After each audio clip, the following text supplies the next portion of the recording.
So welcome to the morning session. I'm Hyun Lee at this Postech physics department. So I will be chairing the first morning session, and there are three invited speakers. And the very first speaker is Professor Eun-Guk Moon from KAIST. So he will tell us about identification of exotic carriers in highly entangled mud insulators. So let's welcome the speaker.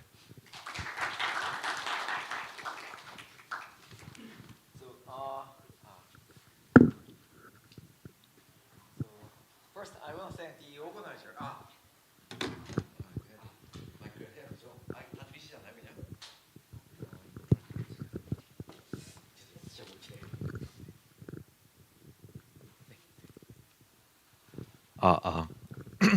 네. Okay. First, I want to thank the organizer for giving me this opportunity to present my recent work here.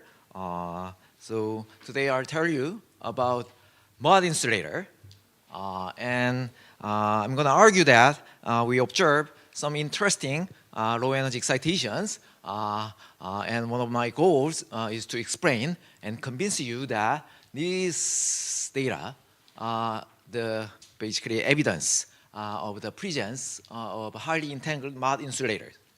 So as you can see, blue line and red line almost same basically. It's perfectly matched. And here, a symmetric shape of this peak has important implications. I'll try to explain these two figures. This work is based on this paper recently published, and these are the main characters. Dr. Jung from Yonsei University, he measured terahertz experiment, basically, and Dr. Kim at Kairi, he grew the sample, and Professor Kim basically supervised this project. Okay. By the way, I'm a theorist, but most of my explanation or most of my talk is about experiment. I'll try to add some explanation and implications and discussions about experimental data and why these. So my goal is to convince you that why this is interesting. So if you feel interested, maybe you can talk more after this talk.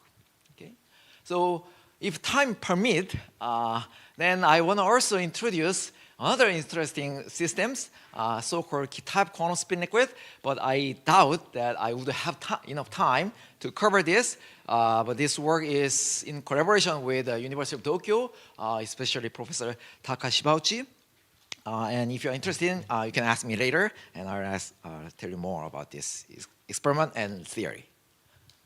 Okay, so here is my outline. It's basically simple structure: motivation, result, discussion, conclusion. And I'll spend amount of time for this motivation part. So let's review what we know about insulator.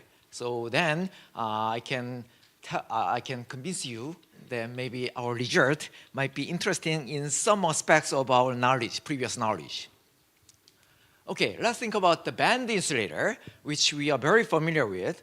For example, to be specific, we can choose the electrons in gallium arsenide, probably one of the most well-known band insulator.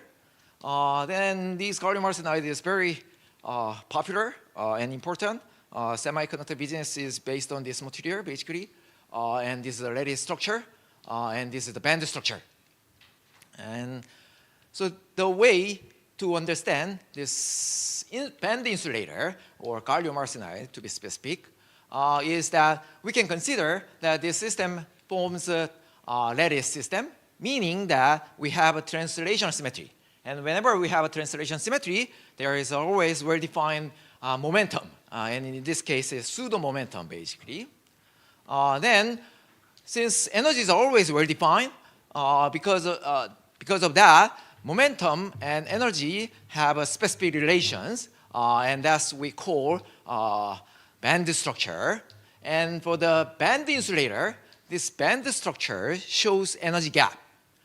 If you look at these band structure calculation of this gallium arsenide, you can see band gap here. So there is an energy gap. And this is the basic definition of our band insulators. Then one schematic picture of this band insulator is as follows. So we have a Fermi level, and then there is a valence band and conduction band. And there's a charge gap. So this is the band gap, basically. And with this band gap, with this picture, it's natural to write down the ground state in terms of a product state, basically. So all the electrons basically occupy each state with a well-defined momentum. And this is basically ground state. So then, since this is a simple product state, it is usually have a weak entanglement.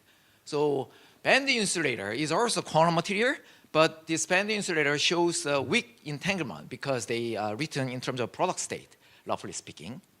So then another way to think about this band insulator is to consider density of state. So this is the energy, basically, Fermi level. And then below Fermi level, everything is occupied. And this is the empty. So this picture, so there is an energy gap.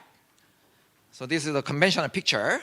Then from this, if we do some experiment or some physical observable, if you try to calculate physical observable, then schematic picture of optical conductivity, for example, is as follows. So there is energy, and this optical conductivity basically captures charge gap. So to see optical conductivity, we have to remove one electron from the valence band and fill the conduction band state, basically. So that's the basically meaning of this optical gap. Okay. So then from this, it is obvious that band insulator does not allow any excitation below charge gap up to summer excitation. So if we focus on the zero temperature, there is nothing basically here. Okay. So so that's the basically what I just explained. Right. So but this band insulator is not the only insulator we have in nature. We have a mod insulator. So one way to understand this mod insulator is that to presume that one can turn off Coulomb intrusion. Then this original mod insulator becomes metallic state. So if we don't have any intrusion, then originally it is a metallic state, and density of state is as follows. So there's energy, so there's a Fermi level. There are lots of states in this original mod insulator without Coulomb interaction. But once we restore Coulomb interaction, what happens is that this large Coulomb interaction basically opening up gap, energy gap. So this band structure becomes like this. So this is the conventional picture of a mod insulator. And then we call this is a lower Hubbard band. This is the upper Hubbard band. Okay. So this is a conventional picture to understand mod insulator, especially if you study DMFT, then you will see this picture a lot and a lot. And lots of people use this picture. So today, what we want to claim is that this conventional picture is of course useful. It's very useful picture, but they may be misleading. One has to be careful when you take this picture. Okay, I wouldn't say this picture is wrong, but this picture, if you believe this picture, there are some. You may make some mistake. So that's what I mean by misleading. So let's think about the optical conductivity with the mod insulator. If this conventional picture works well, then from this density of state figures, what we can guess is that optical conductivity of a mod insulator. So here, like I said, there is a charge gap. There is no excitation below charge gap. And then if the conventional picture works, then what would happen is that there is no excitation below this charge gap. So here, charge gap is determined by the difference between lower Hubbard band and upper Hubbard band. here, conduction band, valence band difference basically determines charge gap. But as you can see, if this picture is correct, then they must be similar. They must have the similar pictures, basically. So then our claim is that, no, this is not true. And our further claim is that there are excitation, low energy excitation, and if you measure this excitation and if you pin down this excitation, well, then basically that's the hope to use mod insulator for the other purposes. Okay, good. So then, before going further, I want to mention this. So for the mod insulator, we have a large Coulomb interaction. So this large Coulomb interaction basically opens up energy gap, charge gap, that's for sure. Then this large Coulomb gap, large Coulomb interaction basically makes electrons localized. Then electrons becomes basically effective spins since there is no kinetic term basically. So then, for example, if we think about the Hubbard model, so the simple Hubbard model with a kinetic term and Coulomb interaction, effective Coulomb interaction term, then large Coulomb interaction limit, U over T, is bigger than 1 limit. What we know, or what we learned from the class is that this Hubbard model becomes the effective spin model, anti-ferromagnetic spin model. Okay? Right. So then, so the problem becomes spin problems from the electron problems for the large Coulomb interaction system. Okay? Right. So then, what kind of quantum many-body states are possible with the spin Hamiltonian? So one example I want to mention is a quantum spin liquid. So this quantum spin liquid is a mod insulator state without any ordering, magnetic ordering. So symmetry is not broken in this system.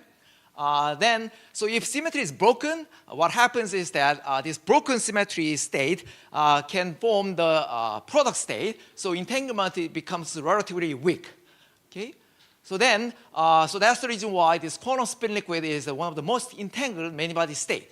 And because of that, there are some new excitations appear in system. For example, Majorana fermions are possible. So that's Kitaev already proved that Majorana fermions can appear from the pure spin model.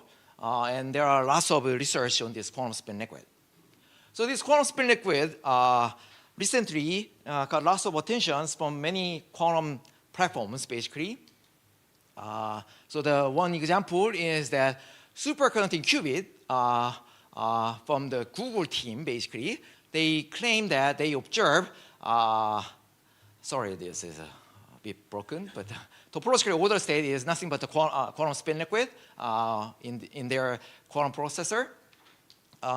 And this is the Harvard team, so they used this Rydberg neutral atoms, and they also claim that topological spin liquids in their quantum simulator, basically.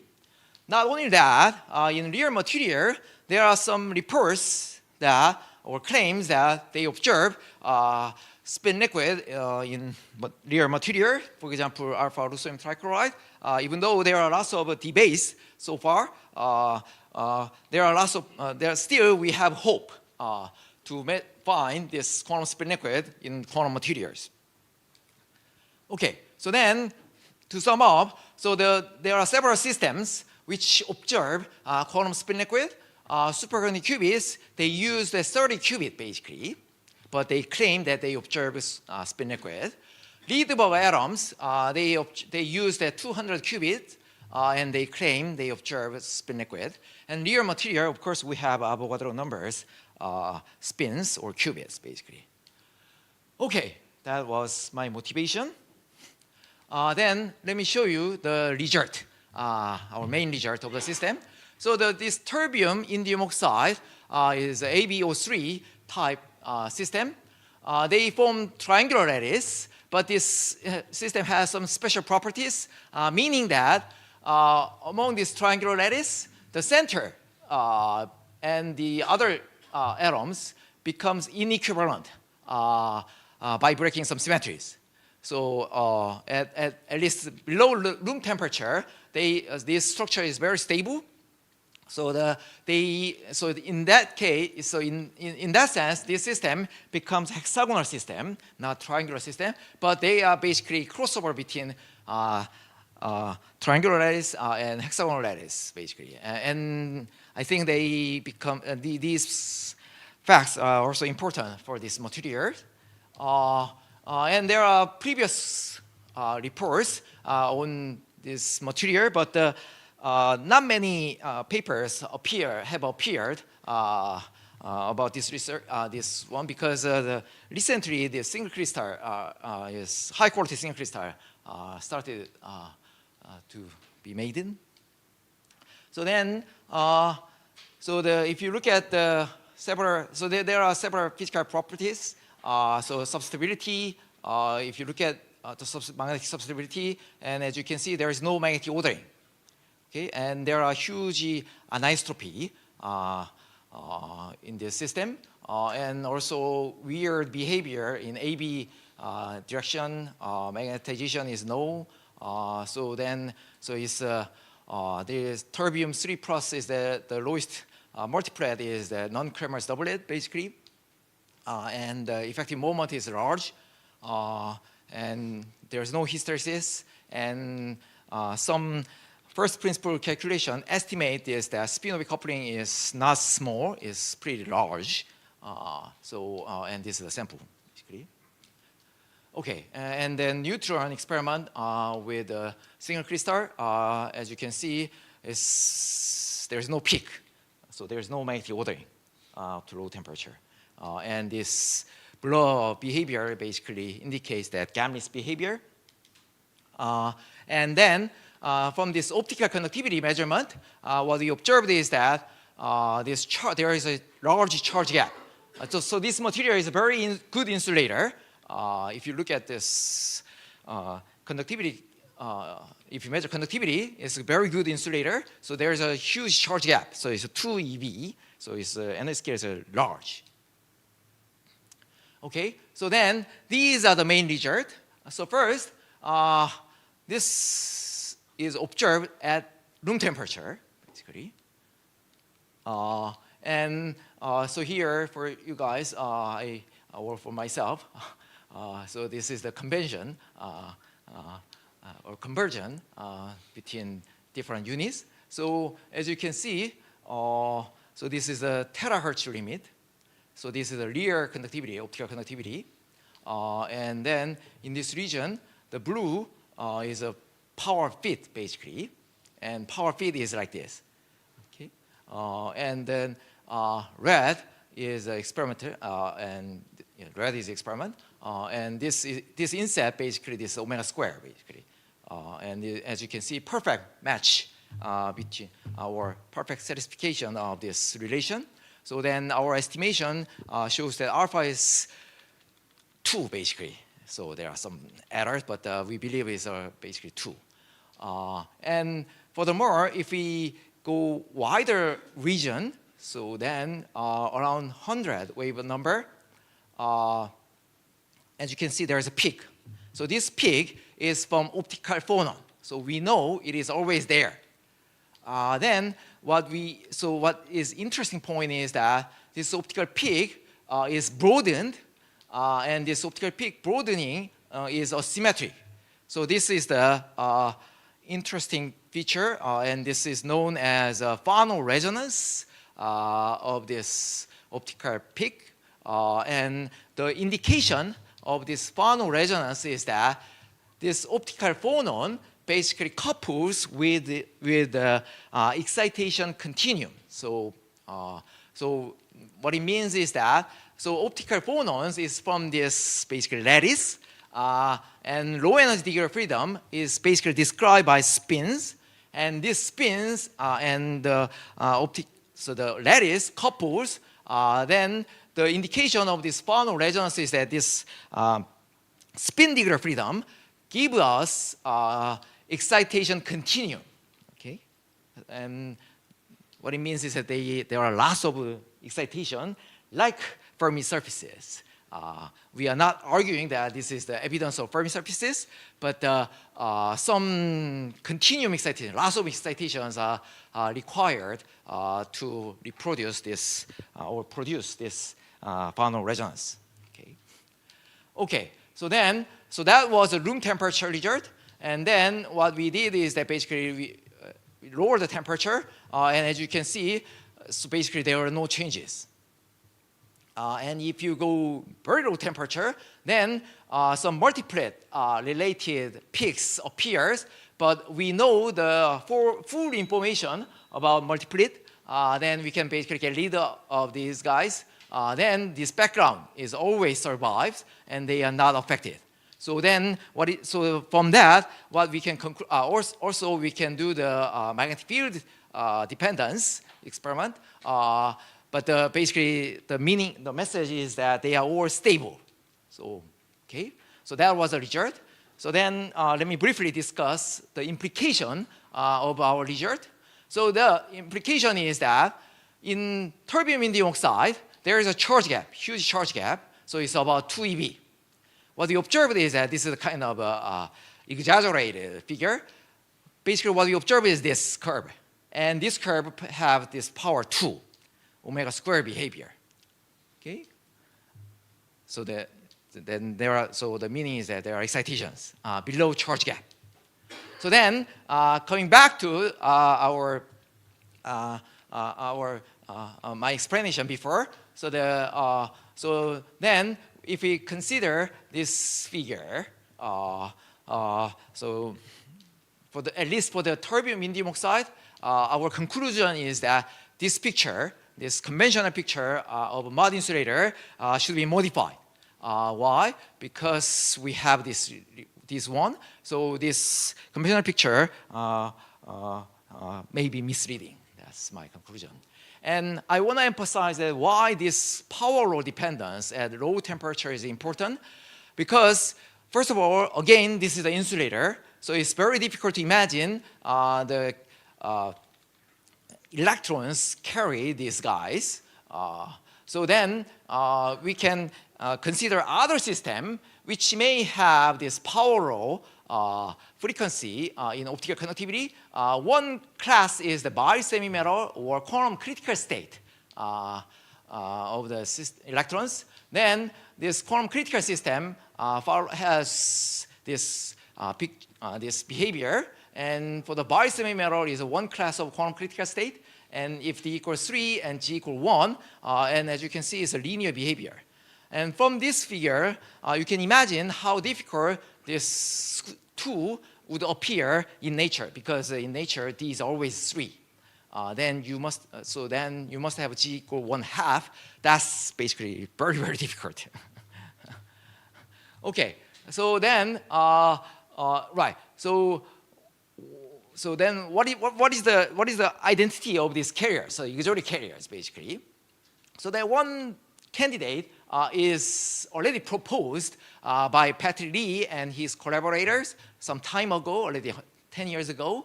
So he claimed that at least some class of quantum spin liquid may show this square behavior.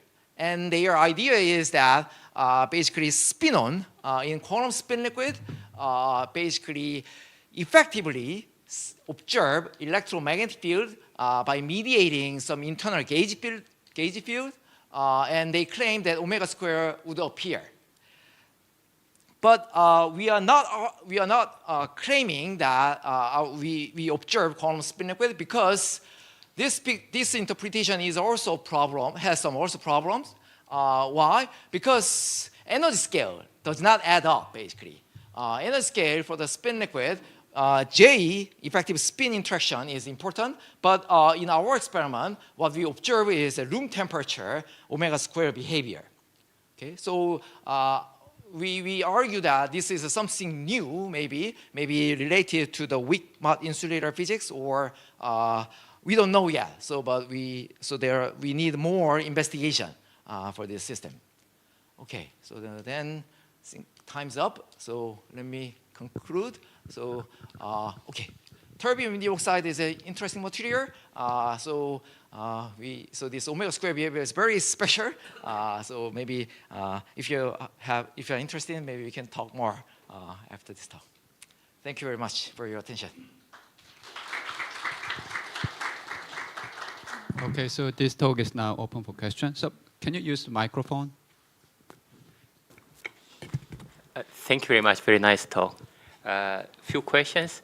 First of all, you probably know this, and it's just let me start this point. Usually when people search for spin glass or spin liquid, that's always on confined low temperature. And underlying assumption is if you go higher temperature, the spin liquid phase is going to be decoherent, which is related to actually Tony Leggett and Pankak model studied in the late 80s.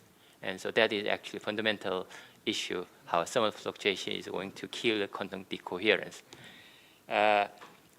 Question, do you have any idea about the sort of the magnitude of about spin fluctuations? And related question is, what do you get in heat capacity or thermal conductivity, which is often your question to me. Right. Right. So I'm serious first of all. So I can give you some theoretical answers.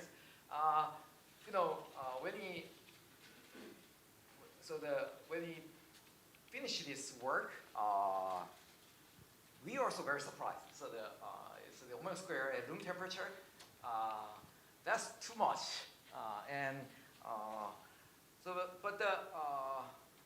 So our current conclusion is as follows. Here we have a good mod insulator. Charge gap is 2 eV. Effective spin model. So the usual way for people to study quantum spin liquid is that take the mod insulator and then go to the effective spin model and estimate spin exchange interaction. Then try to figure out something. So our point is that maybe this material does not follow this route. So first of all, going to simplify spin effective Hamiltonian is also very hard for this material because first principle calculation for this material is very, very difficult. So there is one theoretical paper, but I'm not sure how reliable the result is at this moment.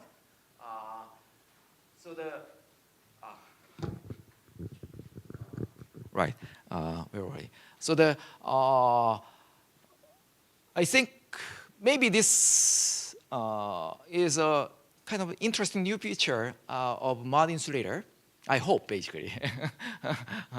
This is it. And the future experiment, yes, we are planning lots of collaborations for this material. And this ABO3 has lots of series materials, basically. So Dr. Kim, he tried to grow lots of series sample, and we wanna compare the result. So the one interesting point is that if we replace terbium with the gadolinium, then this system becomes ordered, and then omega square behavior is much weaker.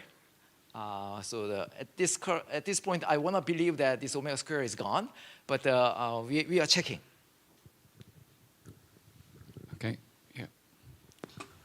So what is special about these materials? There are many other kind of molten insulators and kind of also frost-rate molten insulators.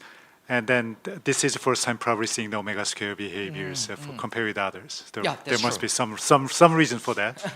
Right. I cannot go back to the slide. So there are previous works. Okay, back. So there are previous works. So after Professor Patrick Lee's proposal, some systems try to measure this optical conductivity, and this is probably first attempt already more than 10 years ago. They observe power law behavior, but this is the organic sample, and organic samples are pretty fragile. So they claim that they observe power law, but their exponents are not that well defined. And after that, these MIT guys measure optical conductivity for the Herbert Smith side. So this is also well-known mud insulator. And they also observe some power law. However, as you can see, the power law is around is also not that well defined. So this terbium indium oxide, I think, I don't know. So that's a good question. We don't know. But the interesting point of this is that some interplay between Coulomb interaction. Coulomb interaction is charge gap is 2 eV basically, and spin-orbit coupling is strong, and maybe that's also important. We need more investigation. Yeah. Yeah, thank you for a nice talk. I'm a bit confused about the, you're talking about the room temperature and also room temperature, and it is very strange that such quantum spin liquid physics relevant to the room temperature is Right. a bit weird, I think. And my question is, such omega square behavior is not changed even if you go to the low temperature? Such a, I doubt, like, is it the kind of the temperature-induced effect, or? Yeah, that was the main reference concerns, basically. Okay, and what happens in the low temperature? Low temperature, there is okay. So there is omega square background, but the low temperature, what happens is that there are other excitation. So like Other excitation. multiplet is J equals 6 multiplet. So then there are more excitation, but we know almost full information about this multiplet, so one can get rid of this, then omega square is survive. So I see. Other excitation occur, but such a, how say, the underlying omega square excitation is can Right. be and such omega square, such kind of the exponent is not changed even if go to the low temperature. Right, that's what we observe. I see. That's Okay, very thank you. interesting. I see. Maybe one final question. Okay, so I had a very naive question. So I was wondering why spin excitations contribute to optical conductivity. Right, Do you have so- an intuitive picture? Right, so that's this picture basically. So this is the external electromagnetic field. So they comes in. Then there are some excitation from spin. But if these excitations are not local, some weird excitation, like a fractionalized excitation, ionofermions, then they cannot directly couple to external electromagnetic field. There must be some mediation, and this mediation basically suppress this coupling, and so their claim is that this suppression basically is universal and give us this omega square. So that's the basically picture. Okay, so I guess it's time to move on to the next speaker. So let's thank the speaker.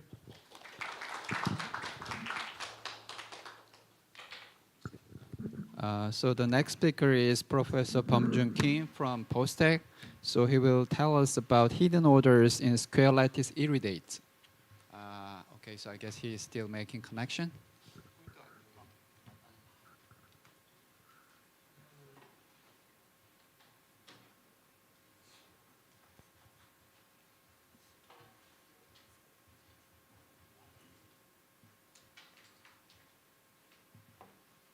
Okay, now it seems he's ready. So let's welcome the speaker.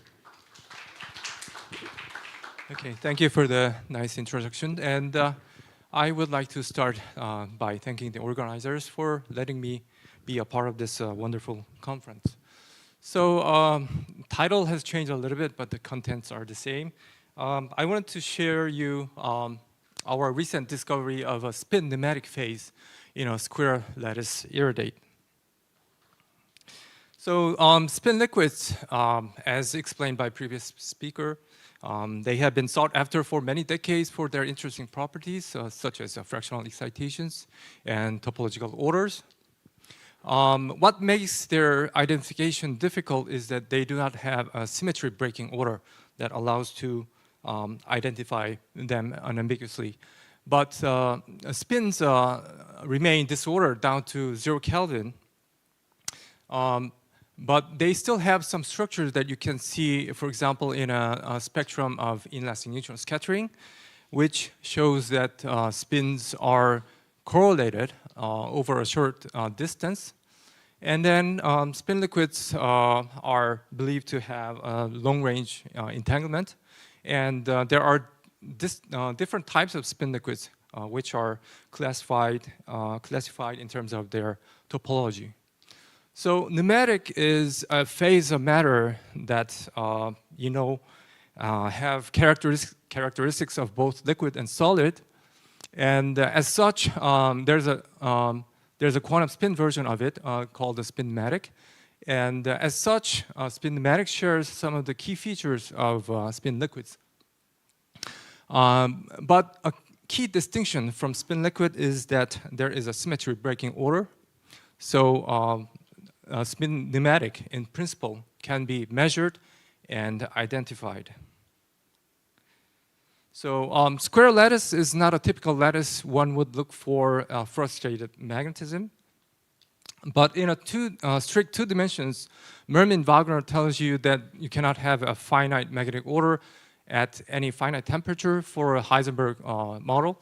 So the ground state must be some kind of a quantum spin liquid. And for example, here's a cartoon picture of the picture put forward by Anderson, dubbed resonant valence bond. So here, spins form singlet dimers and fluctuate among numerous configurations that cover the square lattice with spin dimers. But all real materials are known to have robust Néel order, setting it at close to room temperature. But that's only because the real materials are quasi-2-dimensional. And it is widely believed that the ground state actually has some spin liquid-like component mixed into it. So this, although this picture is widely accepted, this is something that's very difficult to verify experimentally because singlets are not measurable even in principle.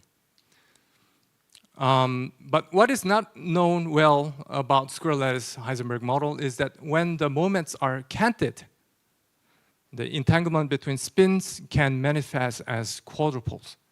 Okay, so unlike singlets, quadrupoles can be in principle measured, and it provides a window to look into the entanglement between spins. So, but large canting angles, to get large canting angles, one needs a large spin-orbit coupling. And with large spin-orbit coupling, a system generally tends to deviate from Heisenberg model. But strontium iridate somehow satisfies this condition. So looking at its spin wave excitation spectrum, you can fit this dispersion in terms of a spin 1/2 Heisenberg model. And there are some anisotropies that you can measure. The out-of-plane spin gap is larger than the in-plane gap by a factor of 20, but then it's reasonably well described by Heisenberg model. So here, the strong spin-orbit coupling is mainly manifested as a strong canting, large canting angle of the spins. So here, spins lie in the basal plane, and they are canted and rotated about 11 degrees. So this is a nice system to look for spin quadrupoles. Okay, so it is well known that to have spin quadrupoles, you need a spin quantum number equal to or larger than 1. So what that means for a spin 1/2 system is that you need at least a pair of spins to form a quadrupole on the bond. So this is what is actually happening in strontium iridate at low temperature. There is a coexisting dipole and quadrupoles. And since the dipoles and quadrupoles are made of same electrons, there's a constraint as to what types of quadrupoles are allowed for a certain magnetic structure. Okay, then the question is that then what happens at high temperature is that when above the Néel temperature, the magnetic dipole moment goes away, and the quadrupole remains, and that still breaks the spin rotation symmetry, but without breaking time reversal symmetry. And by definition, that's a definition of a spin pneumatic. So as I said, quadrupoles are in principle measurable, but is still very challenging because most probes are insensitive to spin quadrupoles. But one experimental tool that you can use to probe quadrupole is resonant X-ray diffraction. So it's a second order process in A.P. So it absorbs a photon, exciting a core electron to the valence level. And after a short while, the electron decays back to the core level, emitting a photon. So here in this expression, so you have two vector quantities, epsilon and epsilon prime, which is a polarization vector for incoming and outgoing vectors. And from undergraduate quantum mechanics, you know that if you have two vectors, you can combine them and span up to a quadrupole. So this is a very simple argument that you can measure spin quadrupoles with resonant X-ray diffraction. So here the observable is described in terms of a 3x3 tensor. So the magnetic moment appears as an anti-symmetric part, and the quadrupole appears as a symmetric part. So that being said, it still doesn't tell you if the cross-section for measuring quadrupoles is large enough, and it actually turns out that the cross-section is very, very tiny. So what we did instead is to exploit dipole-quadrupole interference. So in this experiment, we use a circular polarized light, measuring the difference between the intensity of the scattered light from left circular and right circular. And here we don't resolve the polarization of the outgoing photon. So this is the expression of our definition of our dichroism. And in general, so there's no theory telling you what dichroism in X-ray diffraction measures, but for this particular materials, it has some structural feature that allows us to simplify the expression as shown here. It's a very straightforward, but I won't go through the details. But basically what this means is that the dichroic signal is non-zero only if the structure factor for the magnetic moment and the structure factor for the quadrupole are both non-vanishing. Okay, so it's this is at least much larger than the FQ absolute square, which would be which, if large enough, would allow you to measure quadrupole without interference. Okay, so again, so the magnetic structure is canted antiferromagnetic structures. So here is the staggered part, and here's the net ferromagnetic part. So there are two types of Bragg reflections. So from the staggered part, you get 10L type of reflections, and from the net ferromagnetic part, you have 00 odd, and is the latter type of reflection that we observe on dichroism. So here's the data. So as a function of incident energy, photon energy, we measure the diffracted intensity, and red is for right, and the blue is for left, and the shown in black are the difference. And you can see that there is a clear difference, but only at and near the resonance. Away from the resonance, these two curves overlap with each other, and there's a clear dichroic signal here. So this is measured at a particular azimuth angle with respect to the Q vector. Now rotating, going to a different azimuth angle, you can see that the sign flips. And you can measure this over a range of azimuth angle. So here we have the sum profile, here difference. From the sum profile, we know which magnetic domain we are sitting on. And from the difference profile, we can figure out what type of quadrupoles and their spatial arrangement the system has. Okay, so we observe this effect only at 00L, and doing the same experiment at 10L, we see zero dichroic signal.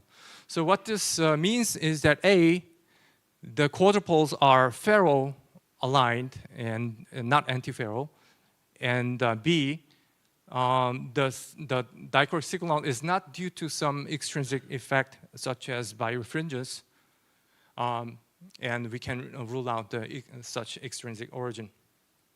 So, and this really gives us confidence that the dichroism we measure is real.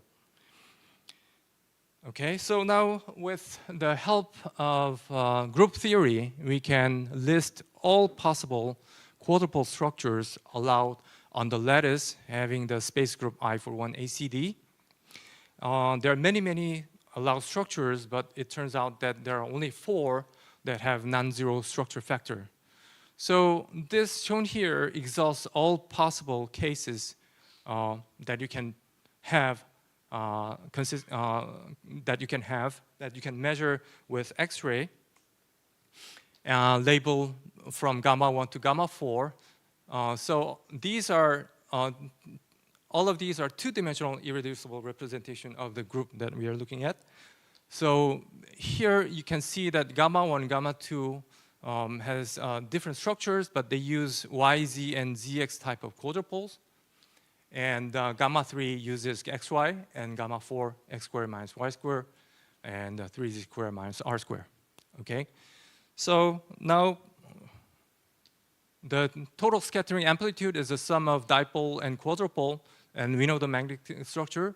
And for each of the quadrupole structures shown, we can plug in the number here.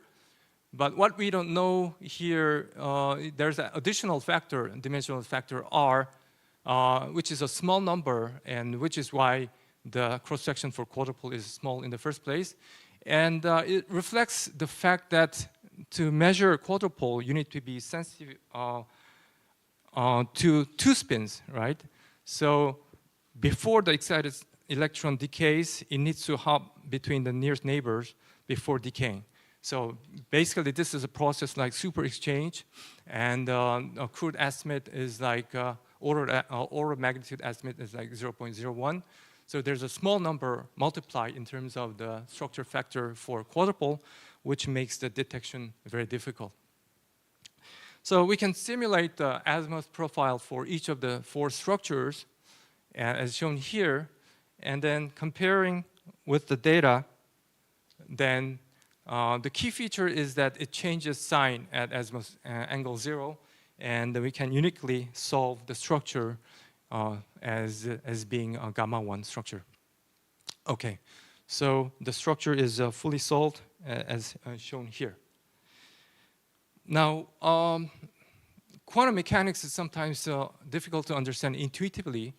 So we have spins in the basal plane, xy plane, and because of the large outer plane gap, spins are rather confined to the basal plane.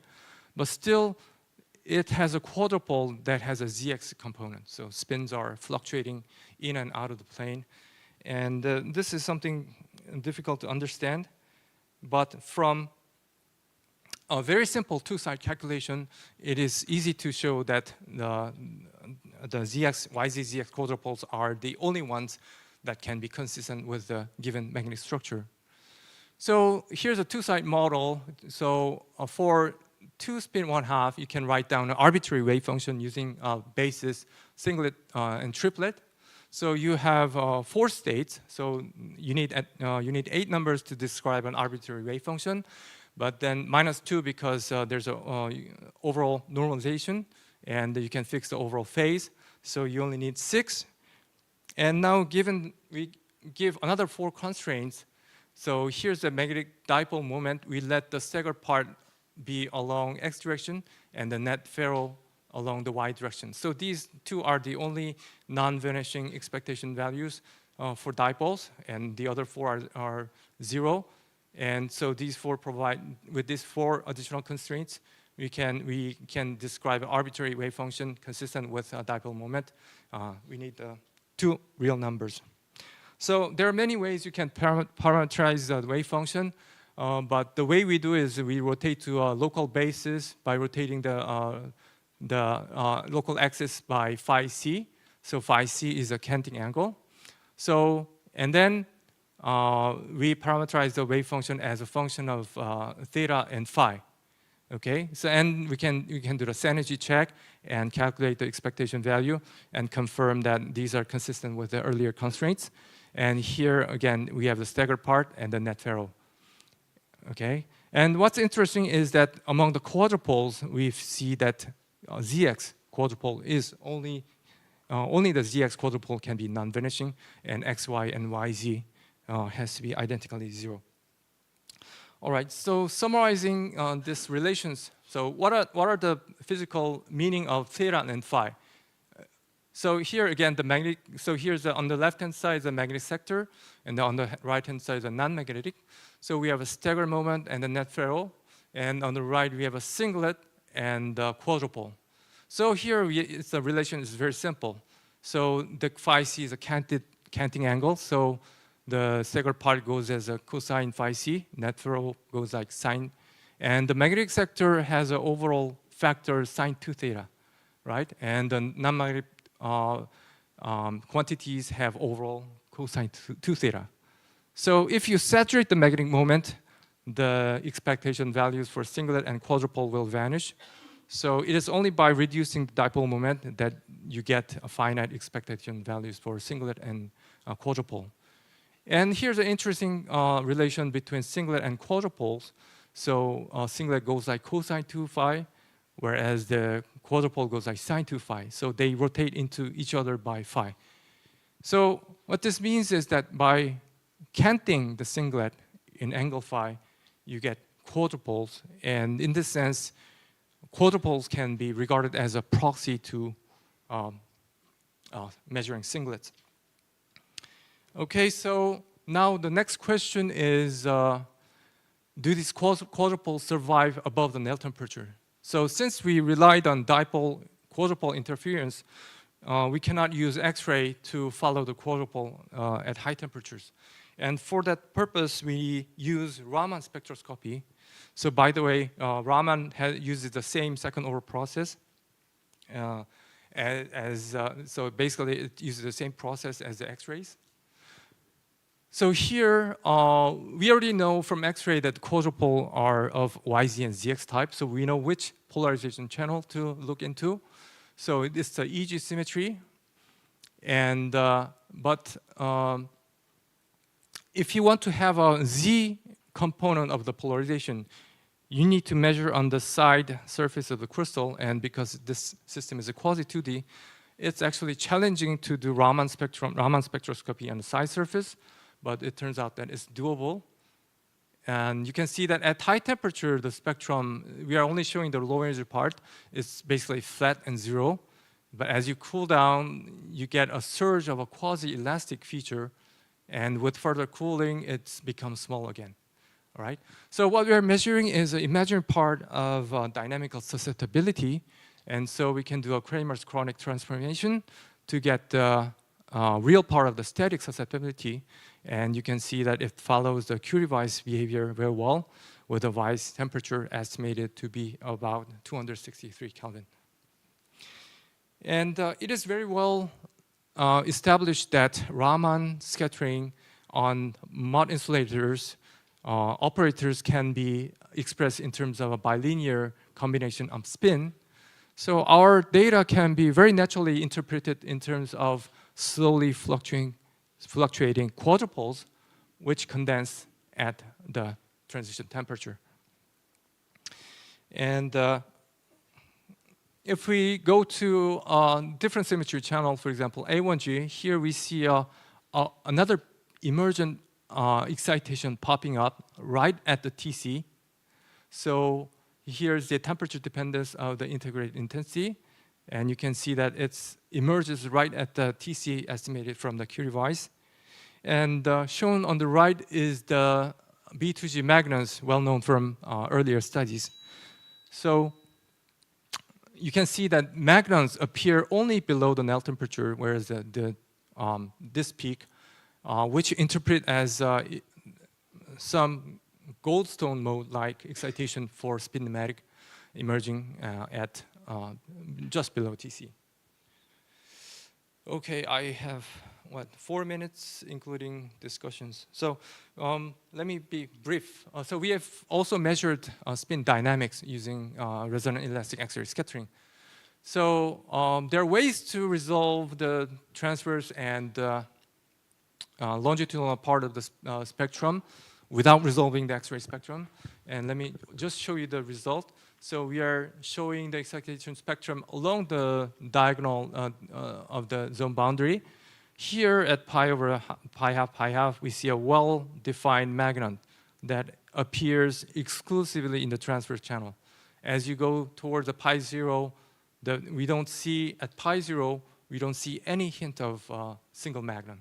So spectrum is instead replaced by some kind of a continuous broad continuum, lacking any evidence for magnons. So already from this, we know that at short distance, at short length scale, the system looks nothing like an antiferromagnet. And in cuprate, this is a well-known, and it's well-known as a pi zero anomaly, and people tend to interpret in terms of spin-ons, but I don't want to go that far, but just point out that our spectrum cannot be explained in terms of spin waves. All right, so one last experiment that I want to show is this is the Kerr effect measurement done by our collaborator at Seoul National University, led by Professor Junho Jang. So just to make sure that there's no time result symmetry breaking above the nail temperature, this is a very highly, this is a technique that's very highly sensitive to time result symmetry breaking.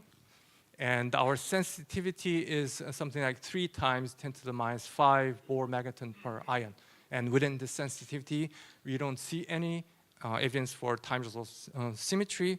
And I just wanted to make sure, because there were earlier claims that there are loop currents and different symmetry breaking orders in this compound. And so we wanted to rule out that possibility. So let me not read through the summary. We just main message is that we have identified a spin nematic. And it's actually a phase of matter that's been predicted half a century ago. But to my knowledge, there's no real experiment identifying it. So I just wanted to thank all my collaborators. There's a large number of people involved in this experiment. This project is mainly driven by my former grad students, Hoon Kim and Jin-Kwang Kim. And I'd like to thank all the people. We had a great theory support from Professor Gil-Young Cho. And I'd like to also thank all the staff members at Advanced Photon Source and ESRF. Okay, thank you very much for your attention.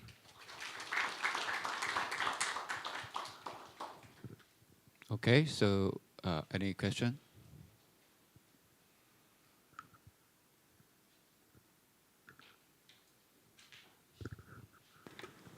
Thank you very much for the beautiful work and nice presentation.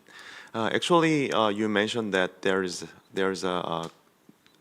in terms of Raman experiment, there's 2 different behaviors from the spin nematic phase appearance and also long-range magnetic order appearance, right? So I'm wondering whether there is any correlation between those 2 Raman signals in terms of temperature dependence. Yeah, thank you very much for the nice question. So could you go back? Yes. So the question is, so there's an emergent excitation from the quadrupole order. There's an excitation from the magnetic dipole, and they appear at different temperatures. But if you look at the quadrupole temperature dependence of the quadrupole, it's quite doesn't feel the antiferromagnetic orders setting in. So it just keeps on going up. So this, I'm not sure how to interpret this, but the picture we have is that maybe the quadrupole is a primary order and dipole is a subleading order. That's why the quadrupole, we don't know the absolute magnitude for each order parameter, right? So because of the factor that's involved in the experiment. But our guess is that quadrupole may be the dominant order parameter. And that's why it's not so much sensitive to the dipolar order. I see. Okay, thank you. Okay. Could you repeat the part about the similarities and differences between cuprate and iridate, the spin-on discussion you gave? Okay, so yes, please. Yeah, I didn't realize I have 4 minutes, so I was rather brief.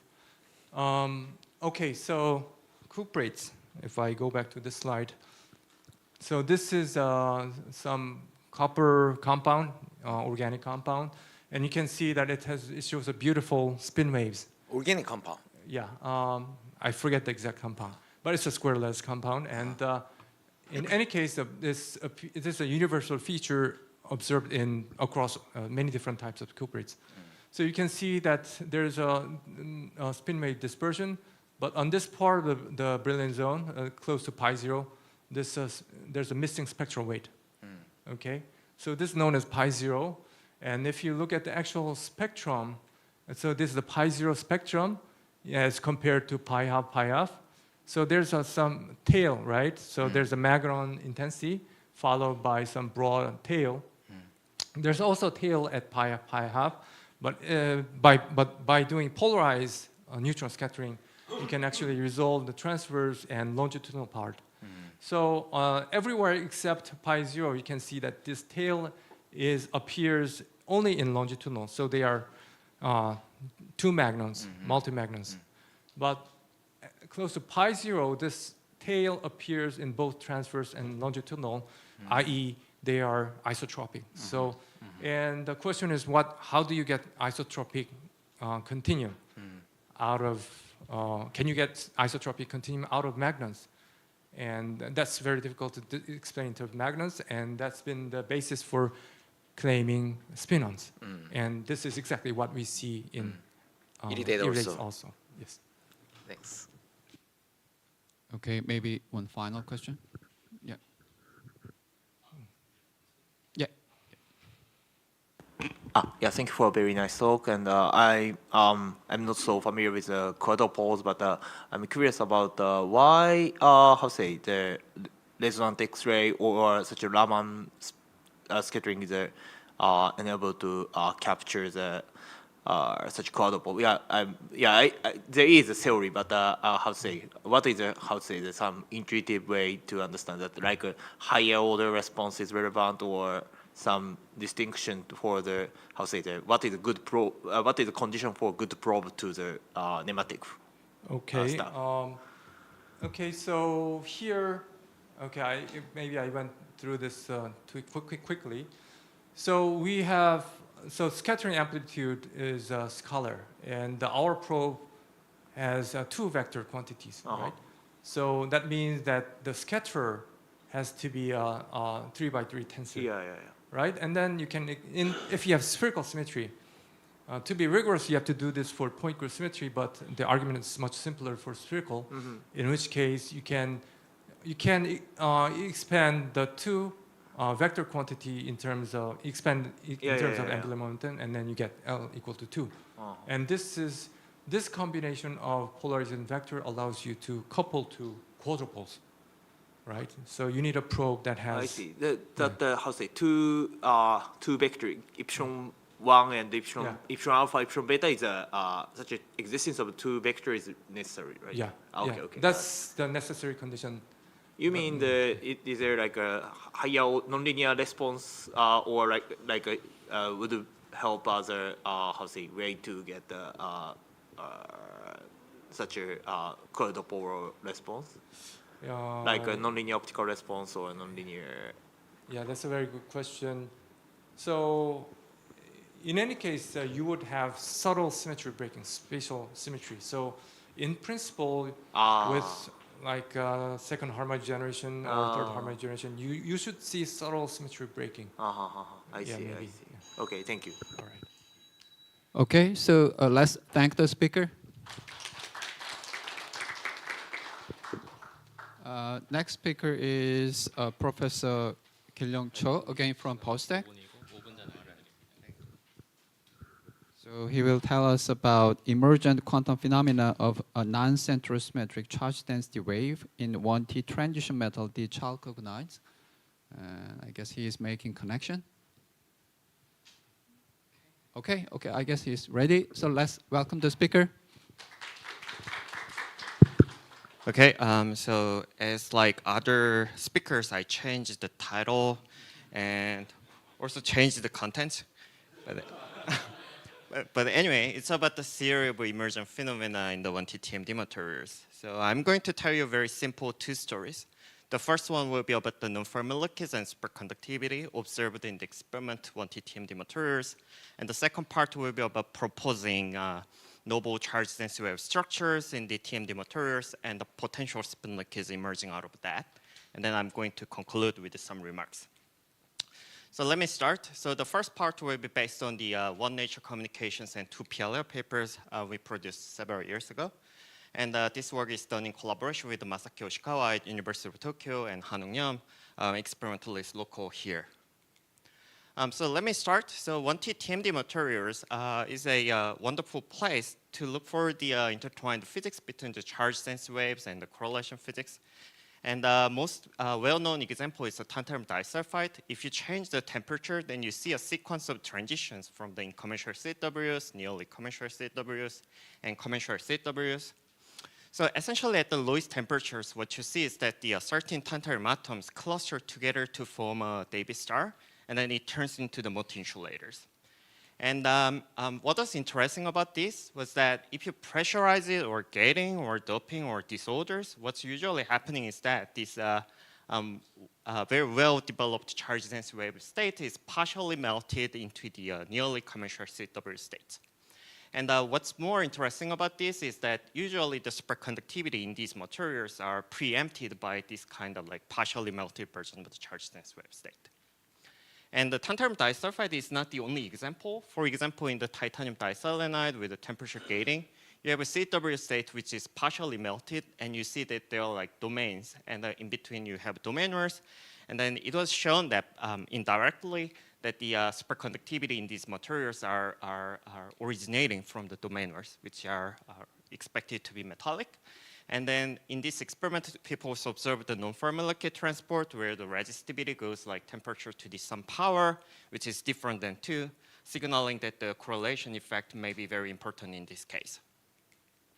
So if you search in the literature, then there are like series of the experiments. For example, in this experiment, titanium diselenide under the pressure, you also have a charge density wave state, which is melted, superconductivity emerges, and also coming with the non-Fermi liquid transport. And also tantalum disulfide with the iron doping, so you have a superconductivity preempted by the nearly commensurate CW state. Also the gating versions, you see the similar phase diagram.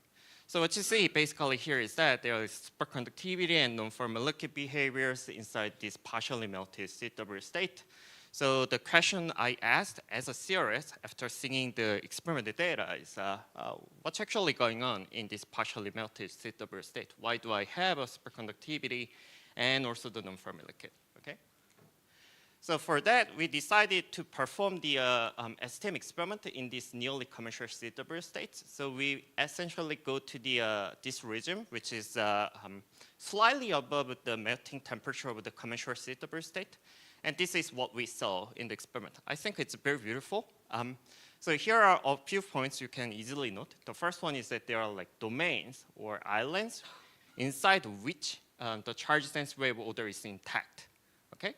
So what you expect is that in these regimes, you will get the multi-insulators, but in between you have domainers, which is interpenetrating between the domains. And these domainers essentially form the like 2D network, okay? So what's more interesting is that if you cut through the domains, for example here, okay, so my hands are shaking, but okay, maybe I had too much caffeine today morning. So if you cut through these domains, then what you see is that if you do the like DFT simulations with the STM data input, then what you see is that the electronic degree of freedoms near the Fermi level essentially localize into the domainers. So this means that what you see in this regime is that only the 1D domainers are metallic, and they are regularly arranged to form the like honeycomb network structures, okay? So that's what we saw in these Nature Communication papers. And after seeing this, I wanted to develop a simple toy model which can probably hopefully explain the superconductivity and the non-Fermi liquid. And so I'm a like stupid theorist, so I wanted to forget everything I don't need. So basically I focus on the metallic electrons which flow along the 1D wires. and they are connected to form the network. And I forget about these domains, okay? So, and then from this simple toy model, I asked like, what can I learn about the superconductivity and also the non-fermi liquid, which may be relevant to the experiment, okay? And when I see this picture, one thing I immediately noted is following. So there is a single important length scale in the problem, which is length of wire, okay? That's the most important scale. And then if you look at this scale, then you can also immediately note that there must be a crossover from the 1D physics to the 2D physics by tuning the temperature. So why is it so? Because you are now comparing the length of wire with the summer current length, which is inversely proportional to the temperature. So let's imagine that your temperature is pretty high, then the summer current length will be very short. What it means is that electron can remember at best it's a wire or the junctions. So what that means is that the physics at the high temperature will be just one-dimensional physics. But if you lower the temperature, then the summer current length becomes longer than the wire length. So electron can now start to feel it's really living in the 2D, okay? So what that means is that the physics in the low temperature will be more like a 2D physics, okay? So that's the basic intuitions in this problem. And from this crossover from 1D to the 2D physics, I wanted to, again, ask like superconductivity and non-fermi liquid, where is it, okay? So let's start with the low temperature limit, okay? So I originally worked with these simple pictures, and then some experimentalists said it's too simple. And then I changed the model with a small, little bit more realistic version, which is type binding model. I don't see the difference from this to that, but by the way. Anyway, experimentalist was more happy with that. So here the black dots are the type binding sites where the electrons can sit. And these red lines represent the domainers. By the way, these type binding sites are identified with the STM experiment we got. And they are connected to each other to form the regular 2D network of the domainers, okay? And then in this model, we use the type binding parameters, which is extracted from DFT, DMFT calculations, where I have like nearest neighbor hopping, second nearest neighbor hoppings, and further neighbor hoppings. Actually, the hopping is pretty long ranged. And then with this, still I have a student who can solve the band structures for that, and then the band structure is like that. So y-axis is a band structure energies in the electric port order, and the x-axis is momentum. Then you see there are a few points you can easily see. The first is the emergence of the flat band. But it's not just one flat band. You see there is a series of the flat bands in energy. It's like a cascade of the flat bands you will see. And second, the flat bands are really flat. This should be very strange because flatness of the flat band is quite fragile. For example, carbon lattice, the flat bands, it's very fragile. As soon as you turn on the second neighbor hoppings, the flatness is immediately gone. But in this case, there is a really flatness which exists even in the presence of the realistic parameters, realistic type binding parameters, which is quite surprising for me. Actually, there is a reason for that. It's a very strange situations where the flatness is protected by the locality of the Hamiltonian, as well as the time reversal symmetry and crystal symmetries. But I'm not going to delve into that, but if you're curious, I can explain you later. Anyway, as soon as I see the flatness, I wanted to ask, like, what's the effect of interactions on the flat bands, okay? So because flat bands are famous to like stabilize some emergent phenomena, so what phase do I get from the interactions? That's a question I asked. So I decided to perform the most simple type of the mean field theory where I added the interactions, which is on-site interactions and second neighbor interactions. And if I perform the mean field series, then what you can see is that when the interaction is over-attractive, the S-wave superconductivity is strongly enhanced, and the other pairing channels are largely suppressed. So what it means is that in these materials, if these superconductivities are out of the network structures, then they are likely of the S-wave channels, and they are going to have enhanced superconductivity in the presence of the domainers. Okay, that's one conclusion. And the second, with the superconductivity in hand, I wanted to ask the next questions, which is about the non-Fermi liquid. Can I say something about the non-Fermi liquid from this simple model? And actually, yes. Actually, the non-Fermi liquid is kind of automatic in our model. The reason is following. The basic intuition is pretty simple. So remember that our starting point was the one-dimensional wires, and they are connected to form the network, right? And the one-dimensional wires is a very well-known system to support the non-Fermi liquid, namely the Luttinger liquid. And so, because each building block is Luttinger liquid, if you connect them, it makes sense that the network itself is a non-Fermi liquid, right? But to precisely show our expectation is correct, it requires a lot of calculations and argument, but anyway, we succeeded that. And making the long story short, here is what we got. Each Luttinger liquid, we know that it supports the conductance, which goes like T to the alpha, where alpha is generically different than 2, so it's generically non-Fermi liquid. And then if you connect them and then form the 2D network, then you can show that the conductivity in the 2D network is like constant plus T to the alpha, which is different than 2, and the whole conductivity will also show the same power. So basically, you can get the non-Fermi liquid for these systems, which is observed in the experiment. Okay, so here is a small summary for the first part. So we developed a simple toy model, which is motivated from the STEM experiment, which shows a crossover in temperature from 1D to the 2D physics, where I have a non-Fermi liquid and enhanced superconductivity, which is out of the like robust flat bands, which is a bit surprising in the sense that you have a flat bands within the like realistic type binding models. Okay, and these are based on this work. And I know I'm pretty fast, but the second part is actually the talk abstract that I submitted to the organizers. So let me move to the second part, and I will slow down a little bit. Okay. So second part is about the novel charge density wave structures we propose, and the spin liquids in the monolayer 1T TMD materials. And this is done in collaboration with Dr. Jin, who is a DFT guy at the IBS, and the Arago, Jeonnam University, and Yong-Baek Kim at the University of Toronto. So as we saw, 1T TMD material is a fascinating systems to look for some emerging physics. And one of the most interesting scenarios that people discussed in this context was the possible quantum spin liquid in the tantalum disulfide, which was advocated by Patrick Lee. So basic idea is that each Davis star in the lowest temperature can be viewed as a spin half.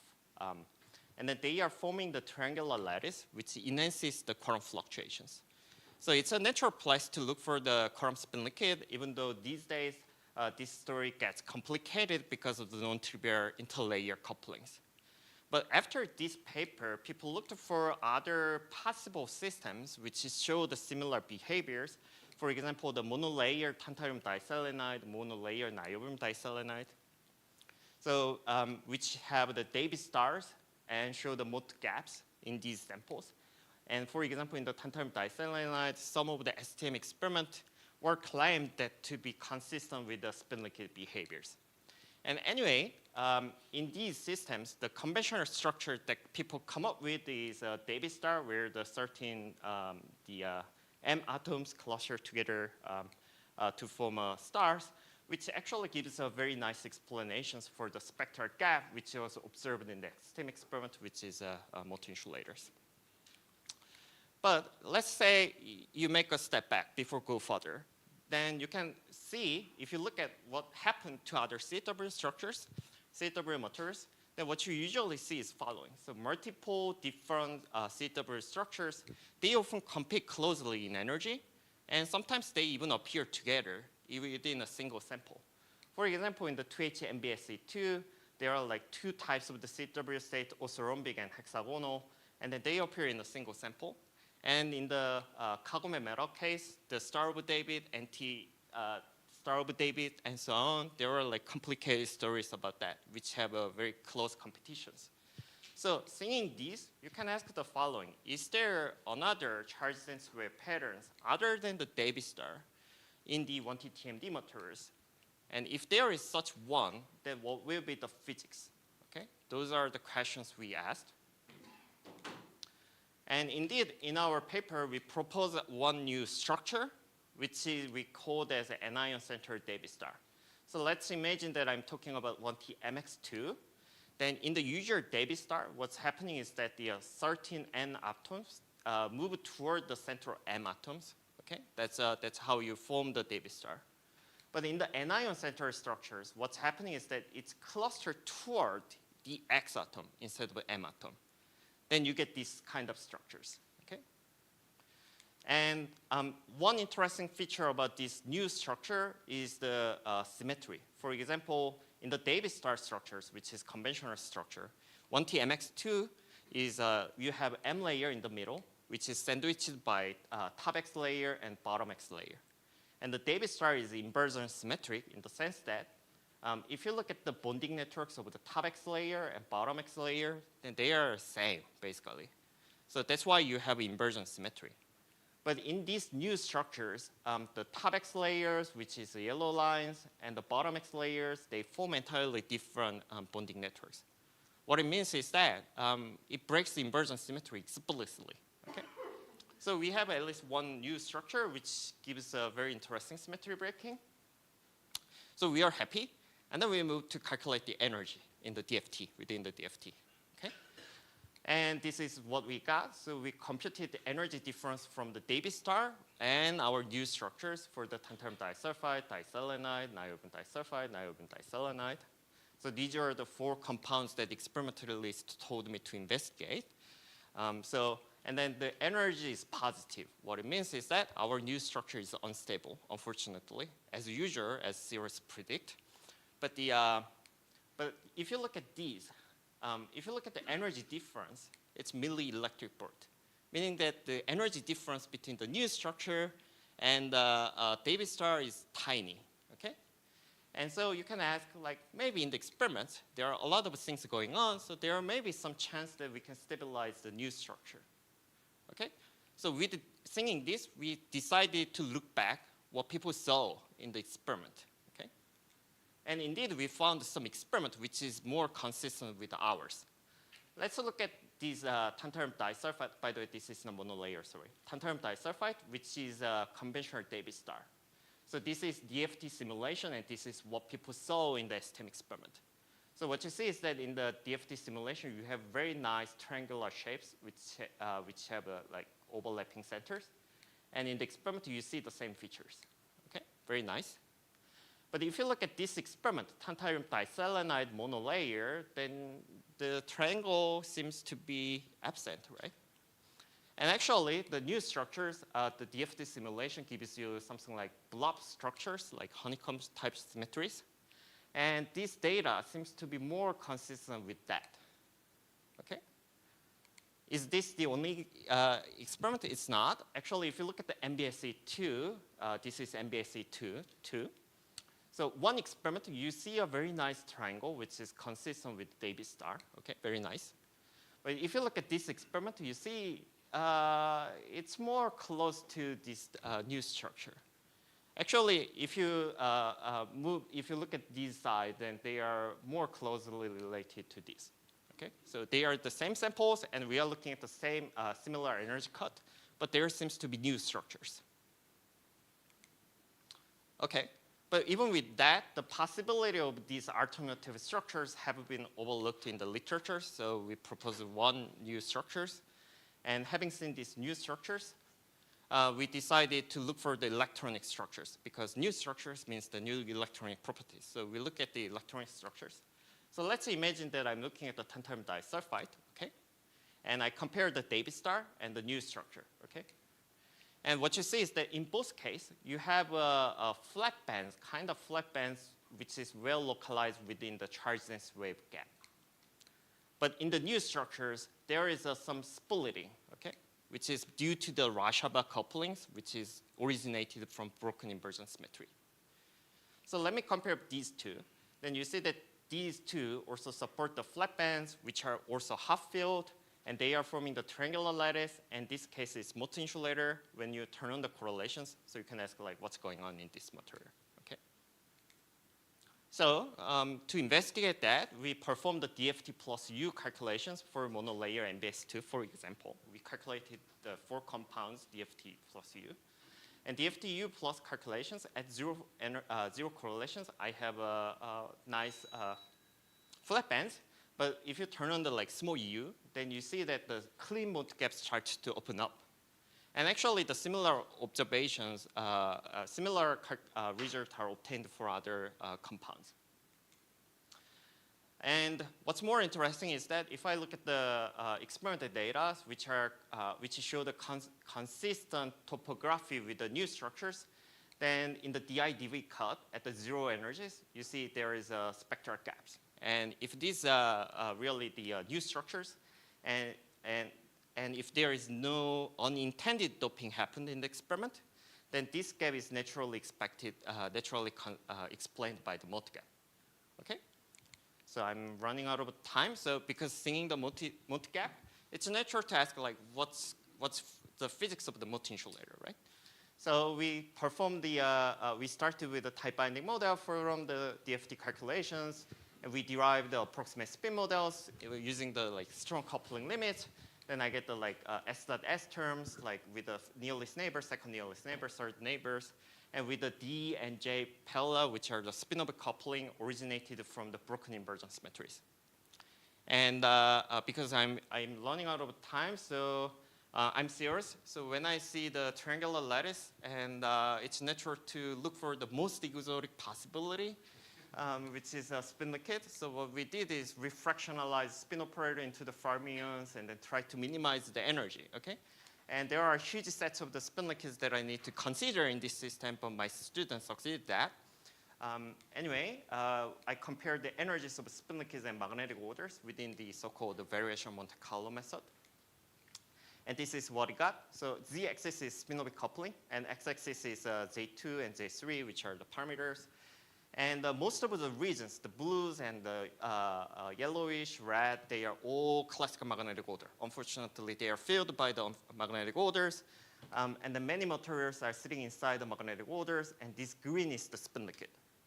And what you see is that this niobium disulfide is very close to spin liquid regions. And from that, one can ask, like, is there any possibility that I can tune the experimental systems to turning into this one to the spin liquid? And yes, we show that the tensile strain, which is just 1% tensile strain, can move this niobium disulfide to the spin liquid. So it's a strain-induced spin liquid, okay? And you can show that this spin liquid must be the spin liquid which breaks the global rotation symmetry. It's a nematic spin liquid, okay? And that should show the distinguishable features in the STM experiment. And so with that, let me conclude. So in conclusions, but before conclude, let me just give me 30 seconds. So I want to show you some trailers before I finish my talk. So some people ask me like what you are doing, okay? Maybe I look very suspicious. So here is what we did. So some of the works are already on the workshops. So we worked with Gilo Lee about the like flow states, okay? And that was a steady flow states, and we showed that it's surviving more than like 25 hours, bigger than 250 femtoseconds. So I'm a condensed matter theorist, okay? But I worked with the string series too. So using the string theory and MF theory, so we generalized, we generated the classification of topological orders for the bosonic topological order and fermionic topological orders.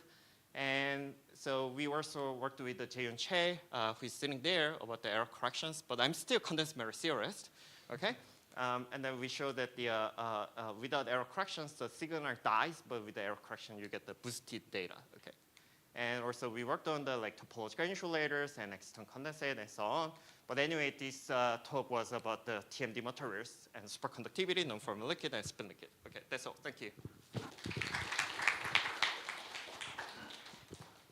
Okay, time for question.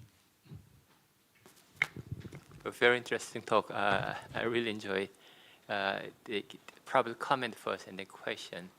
Your energy, as you pointed out, is very, very small. Yes. And you can easily modify it. Yes. Okay.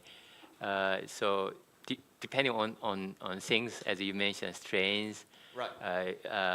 it can be not just metastable, it can be global minimums.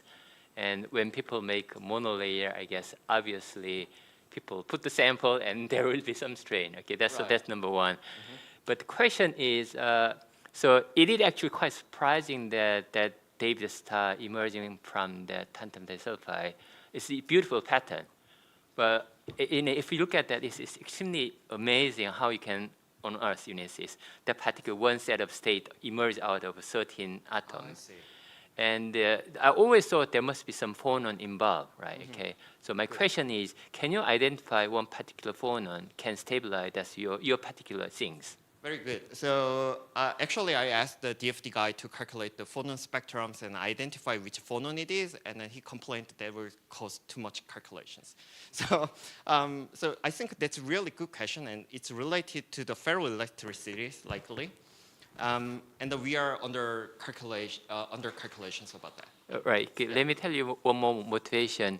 If you can identify the particular phonon and phonon energy, you can use tethers, sort of, I see. you can resonate that particular state and control. I see. Very good. Yeah. Can you talk about the Okay. The nearly commensuration state, Yes. that the domain words consist of the discommensuration lines, right? Which means there is no periodicity in there. So I just kind of wonder how you construct this type binding model out Very of good. it. So actually, there is kind of periodicity along the domainers. It's broken Davis stars. So there is kind of like a periodicity along that directions. And another thing we did is that we used the DFT calculations to get the band structure first. And then using those broken Davis star as a type binding site, we extracted type binding parameters. I see. So that Yeah. that kind of eats up this all this Right. non-periodicity into this Correct. broken point. So along that directions, there is also some structural transitions inside it, which gives you some like pattern. Yes. May I ask one more question related? So this nearly flat band appears into this network model. Yeah. Is there any symmetries impose this the flatness, or any network model actually give you the flat band? Very nice. Yeah, very sharp question. Actually, you need these honeycomb type shape structures, and then you need like these three symmetry and time reverser. If you break one of them, then you will lose the flatness. Yeah, that's very nice. Yeah.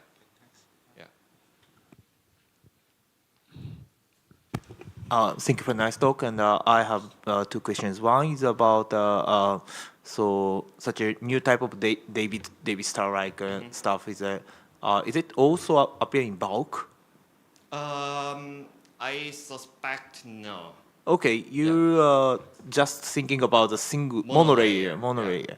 Yeah, but my curious is how to say that is it possible to see such yeah. You said it is an inversion symmetry breaking, and Right. I think it is a natural proof would be there, for example, like using optical response and seeing the second harmonic generation or something. But is there any such experiments? Okay, so I think people still don't know if this structure is really in the Okay, yeah, sample. yeah, yeah, So the experimental data I showed you is before us. Uh-huh. So we are actually looking for that structure right now in the experiment. But yeah, if we found that, maybe we can do the like optical experiment. And another thing I can comment is that even though the bulk may be the Davis stars, if you look at the dangling surface on the top, it may act like the monolayer and then maybe stabilize this new structure. Yeah, okay, I see. And next question is non-fabricated. And you claim is something like non-fabricated in the TMD material, just seeing the 1D nature of the Latinger liquid. Is it correct? Yeah. Okay. But I want to how to say that there's many origin of the or possibility of the non-fabricated, but I want to know what is how say the most that, but we know very much about the Latinger liquid, and so I want to know what should be the sharp distinction from the Latinger liquid type non-fabricated and the other type of Latinger liquid non-fabricated. Yeah, very good. So actually, that's a point why I thought the Latinger liquid scenario is probably better.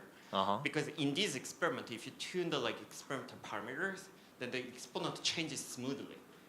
So that's a property of the Latinger liquid. Yeah. Because the Latinger parameter continuously. Yeah. So yeah, that's why. Is it possible to estimate the Latinger parameter from the, how to say that? Can you extract it from experiments? I think so, but we didn't try to Ah, extract it. it sounds interesting. Yeah. Okay, thank you. Okay, final question. Can you turn on the microphone?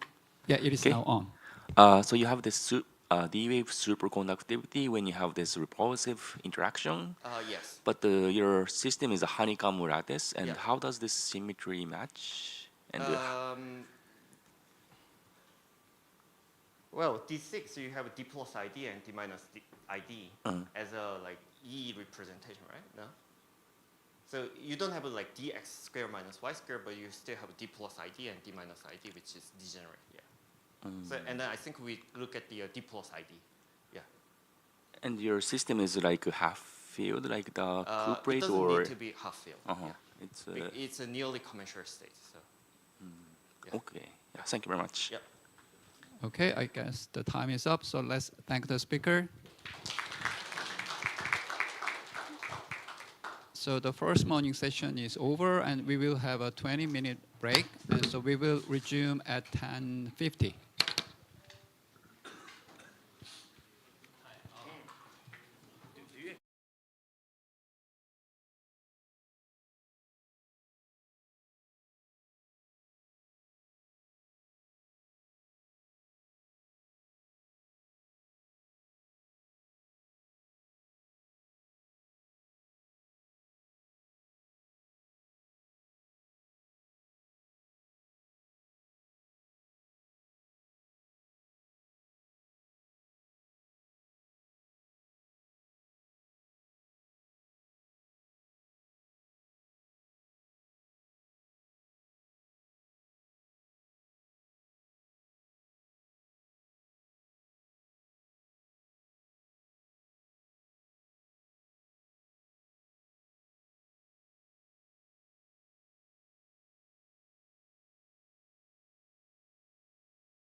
So the second speaker of this session is Professor Jae-gun Park from Seoul National University.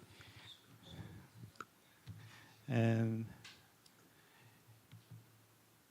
he's going to tell us about two-dimensional van der Waals magnets, testbed for the new physics. So if he's ready, then we can start.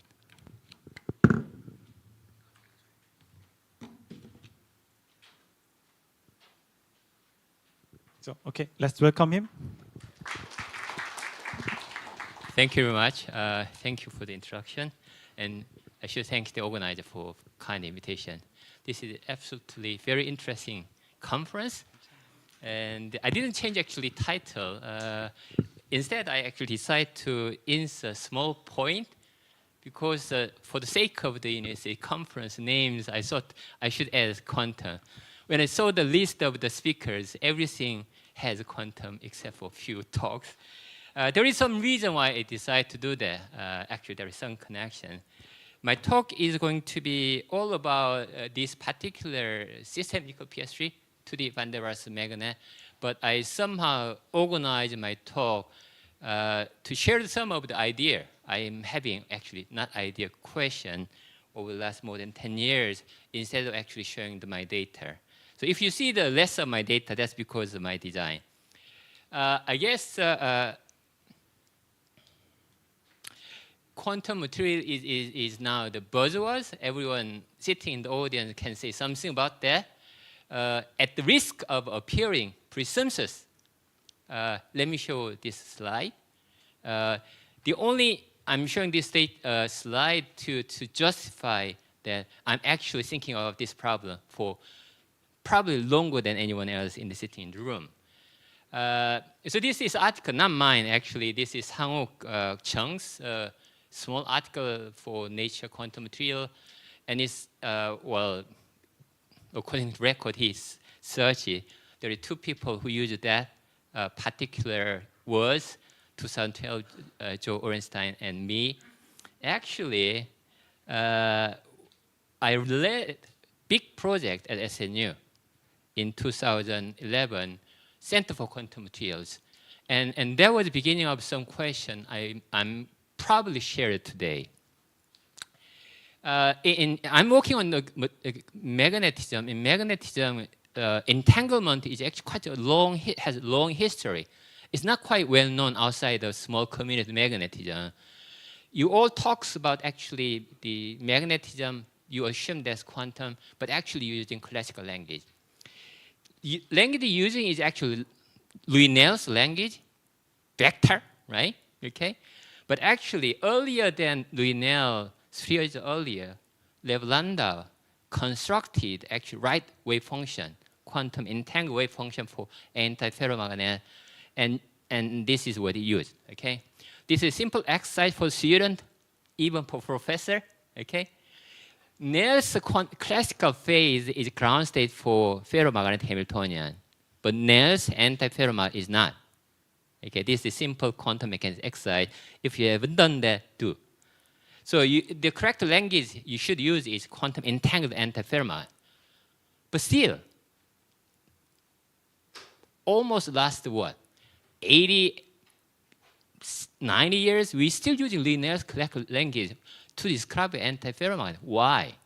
Okay, there should be something else going on, and my point was, correct approach for antiferromagnet had to be quantum entanglement. And Gil Young and someone else actually, Eun-Gok Moon, also showed quantum spin leakage. The best 100% quantum entangled, everyone agree in condensed matter community is actually this LVB state proposed by Bill Anderson, 1973, in small paper published in MRS Bulletin. And basically, this small diamond, he called dimer, this is actually Lev Landau's triplet state.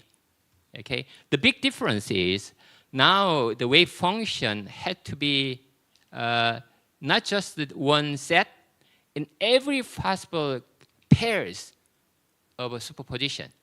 Therefore, this is 100% completely quantum entangled state. Okay, this is the only state we agree, And searching for this, it has been holy grail in manganese community. But sadly, actually, we now know that albumin state is not ground state for triangle lattice. Actually, so-called 120 structures is a ground state, even for quantum spin. And there's some argument how you can realize this albumin state. I've been studying mechanism almost 40 years, nearly, using neutron scattering mostly. And my tool requires a big sample, as big as 6. We have a joke, you need a sample as big as your thumb, single crystal. If you don't, you have to align the piece by piece. This is a record at my group, 174 pieces. Some people did even 300, but that's pretty much what we call state of art, actually. State of student patience. But strange thing is, even after so assembling this big sample, you still use two-dimensional Hamiltonian. That was triggered my question. You still use two-dimensional Hamiltonian. Therefore, I went on search for two-dimensional real system. And my starting point was you need two-dimensional magnetic ground state because we use the two-dimensional systems. And two-dimensional is a beautiful state where you can completely explore the competing quantum phase using real material, at least in theory. And that was what I suggested in 6 or 7 years ago. We immediately went into the game with that idea. Our target was obviously antiferromagnet, because antiferromagnet is where I can find some quantum physics, okay? The system we studied mostly the so-called TMP-S3, and we immediately showed the sample actually can cleave. This is a photo we took in early 2013, and this time we realized actually monolayer. But it took a while actually for us to explore the physics, because measuring the monolayer or understanding the physics seemed too hard than I thought. And basically, I was starting as a student, probably poor student, and learning some new technique. And it took a few years. We showed that actually you can do the physics on monolayer TMP-S3 on 3 papers. A year later, a group from US demonstrated for ferromagnet. I should emphasize that there are big difference. Ferromagnet, as I said, for our point, it's not criticism, but at least this is my understanding. It's harder to see the actually quantum effect, simply because we already know Snell picture works pretty well. Secondly, advantage of this ferro is you can use technique called mock. This part came from Xiaodong Su and Pablo collaboration, and this came from Shan Zhang from Berkeley. But at least because I'm working on antiferromagnet, I guess probably it's okay for me to say we have a certain advantage, which is first, this sample is extremely air stable. If you put the sample on the table for a few months, it's still okay. Moreover, not only quantum, but also there is possibility of spintronics, because antiferromagnet spintronics is the right direction for things. So there is a lot of the interesting point. Over the year, this field has gently is grown. Starting from 2016, our work over the years, a few systems. Probably I neglected a few other systems, but this is most I know. Reported down to monolayers and interesting things. And those samples highlighted in yellow came from my group. So we're pushing really hard to contribute this field by discovering material and also discovering science. So let me change the gear and go into actual game, which is my work more on nickel 2+. And so I'm for next 10-15 minutes, I'm only going to focus on nickel 2+. You probably should ask why on earth nickel 2+. And I'm going to tell you why. I'm going to use 2 material platforms One is nickel PS3, which is honeycomb lattice antiferromagnet. And the other one is nickel iodine 3, which is triangle lattice. So I'm going to use two lattice honeycomb and honeycomb lattice, demonstrate that both systems show a very interesting magnetic exciton. So that's the basically is take-home message. If you have nickel 2+, you can have magnetic exciton, but you need a special physics. Special physics is this. So if you learn the magnetism, all the language you know comes from actually oxide. Okay, oxide magnetism is extremely well studied and used for industries, and so it's so popular. And in the sort of many body language, you have a large U, and also you have field splittings and Hund couplings. And most importantly, physicists don't actually pay attention too much about this charge transfer. This is elephant in the room. We don't care, but this is very important.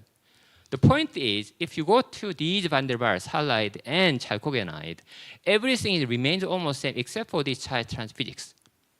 This is natural because oxygen P level and sulfur or whatever P level is not going to the same. Therefore, charge transfer physics change. The interesting point is it goes to almost zero or even negative. There is argument, well, actually not argument, in oxide community that the well-known so-called Jahn and Sawatsky-Allen scheme, distinguishing the oxide into two regimes. One is mode-turbine regime and charge transfer, and depending on which energy scale is larger, delta or U. There is an argument about what will happen in near the zero or even negative. Okay, this is a picture. Okay, there you enter very dangerous territory in terms of quantum physics because you are very difficult to distinguish your state from quantum entangled state, so-called Chang'an state. Okay, and that's the point.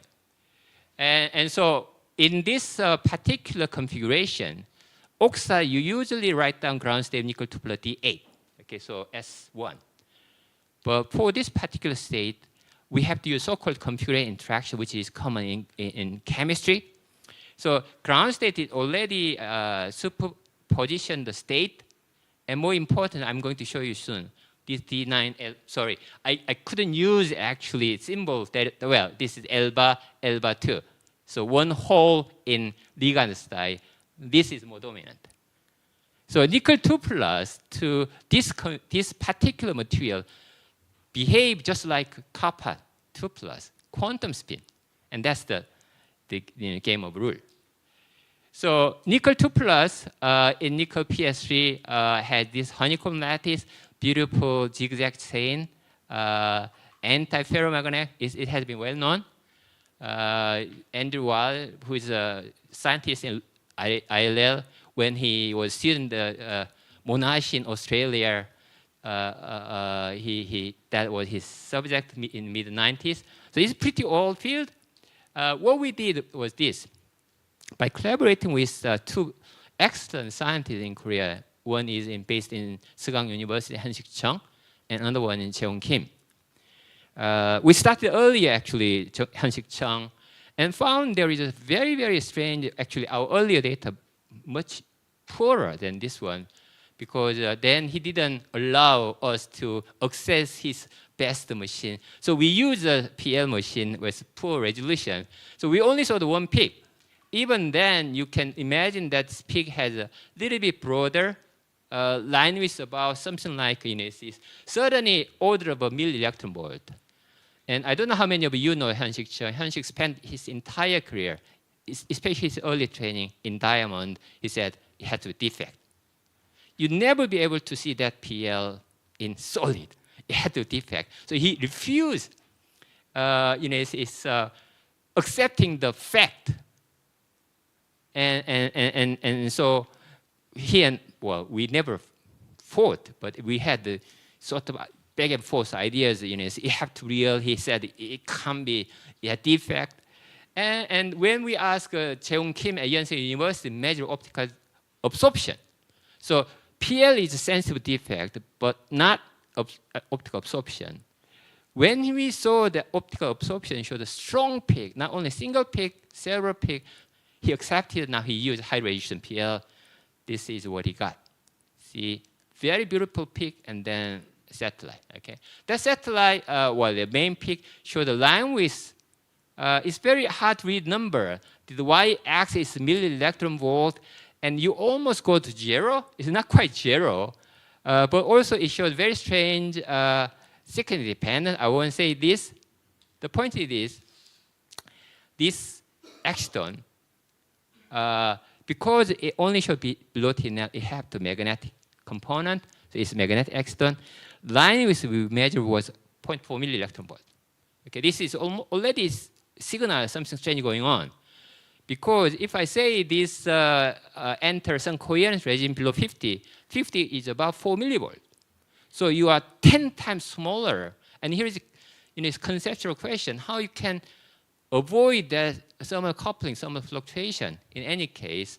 And there is also very strong angular dependent polarization. All these data were confirmed by 2 independent research by Shi Ling in Boston University and then Xiaodong Su in Washington. So this is real.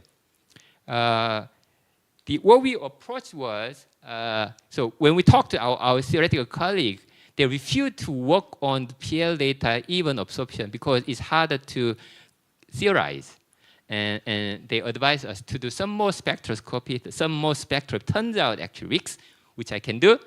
So we went to Diamond. I think someone from Diamond is in the audience. So we did use I-21, one of the best machines, the soft X-ray beamline, and with, I shouldn't say still, but we use so-called commissioning beam time. So we are doing this experiment and writing code, and it was very dangerous. You only given 3 days of to demonstrate that my idea works. So day and night, me and 3 students worked on the data, writing code, and other sample. And then we were given another 5 days of beam time, and that's the data we got. So what it shows is actually this particular exciton depends on incident energy, and that energy is actually T9 L-bar state, quantum state. Okay, and using this data, you can write down the this superposition state. You can go further than that. So I should give credit actually Pyeong Kim and also Young Son at CAST. They did a full quantum chemistry calculation for 2 nickel sulfur 6 cluster, covering all Hilbert space, almost 360,000 Hilbert space, which is the limit of CAS computational power. And using this rather complicating, Hamiltonian, and also using more or less 10 parameters, but believe me, these are not free. It's all constrained by number of experiments because we are comparing not only this and optical data and others. So there are not many actual fitting parameters, but in any case, he reproduced all the key features we observed in experiment. And so now we can ready to examine the data. So as I said, the D9 L-bar state is most important because in our case, D9 L-bar state is dominant phase, as I said, because this is almost 0 or negative charge transfer energy. So we look at the D9 L-bar state, and it turns out actually ground state is quantum manifold state in the name of Chang's triplet state. We know because we have wave function, you can actually look at the spin, spatial dependence of things. And if you look at the nickel and sulfur, you see that electrons on nickel side, holes on sulfur side, they are parallel. Okay. If you got 1 5 electron state, which 1A, 1G, it turns out actually single state. So somehow these 2 states is quantum many-body state, fully quantum entangled state, and it was a surprise. It was one of the most interesting development. And so we know that this is actually fully quantum entangled state. You have exciton. There is other questions, but you can go further. Now you're trying to understand this particular state by doing some of gentle well, it's not quite gentle, but still some of it's gentle approach you can do.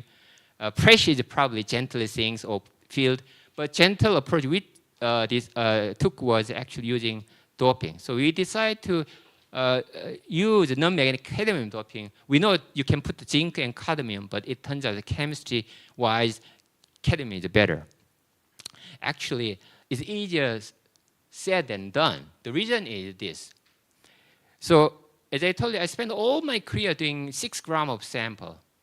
I did a lot of alloys. In this is when I was doing PhD. I made a lot of samples.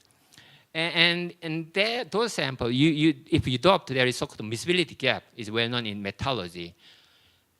Unless you hit that miscibility gap, you believe the sample is homogeneous. Okay, you can do the sum of chemical analysis. But to my surprise, this system needs a very careful check of homogeneity on micron scale. Okay.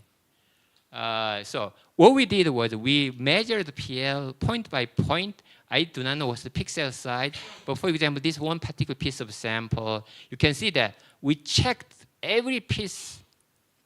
Otherwise, you know your sample is inhomogeneous. So if you want to do any chemical things on van der Waals, be careful. This is very, very. So we developed. We spent 2 years developing a recipe, and at the end of day, we pushed that limit up to almost 10%, and that we now know that all our sample is chemically homogeneous on micron scale. We did everything we could, PL, absorption, whatever. So these are the data.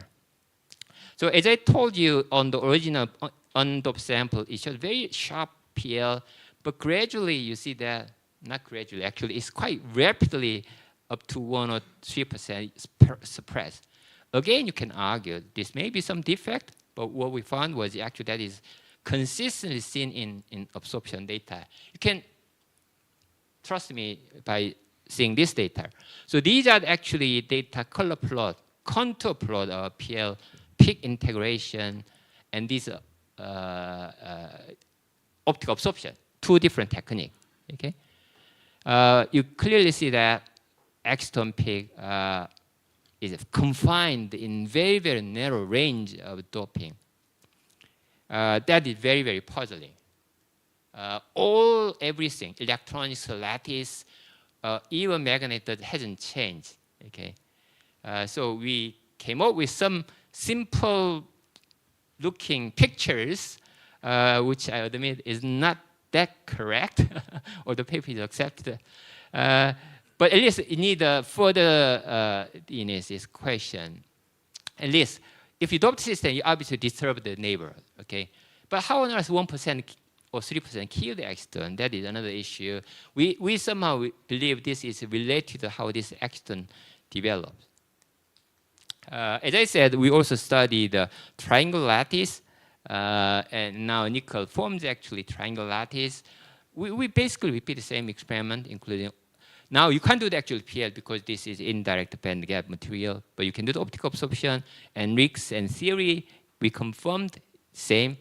Lining is a little bit broader, but still 5 millielectron, extremely narrow. So nickel 2 plus with this chalcogen and halide is very, very strange animal. Okay, so remaining 2 minutes, let me run through my starting point. So I told you in early 2010, I was thinking about these quantum materials. And there's a longer history because of my postdoc done in Grenoble in 1994, but I will skip that one. I think there is some outstanding problem for material scientists. And in the era of quantum science or quantum information science, whatever you like call, we cannot avoid actually quantumness. And to claim that we are working on quantum material, you have to think about this problem. If you know the answer, let me know. These are the list of problems. What defines quantum material, for example? And entanglement, I think it's important. How do we understand entanglement? As I told you, although Lev Landau's initial suggestion for anti-ferromagnet in 1933 was entangled state, we never used. You probably never seen any theoretician doing spin wave calculation using that Lev Landau things. people always start with Louis-Néel's classical picture. Biggest problem is, I strongly believe our material has entanglement. Biggest problem is how to measure entanglement in material. And there is a other issue. Is it useful? And this is more dangerous. Is it going to be useful for information? That's another issue. But what I want to do, if I can, if I have time and energy and money, resource, whatever, I like to put the material in this map of a degree of entanglement. I'm pretty sure silicon or gallium arsenide is a zero entangled state, and quantum field liquid is probably 100% quantum entangled state. I want to put the sample and make up. This is, is what people did in early 1900, doing covalent bonding and ionic bonding things, right? Okay, so I'll skip. I'll click on it. So I think it's necessary for us.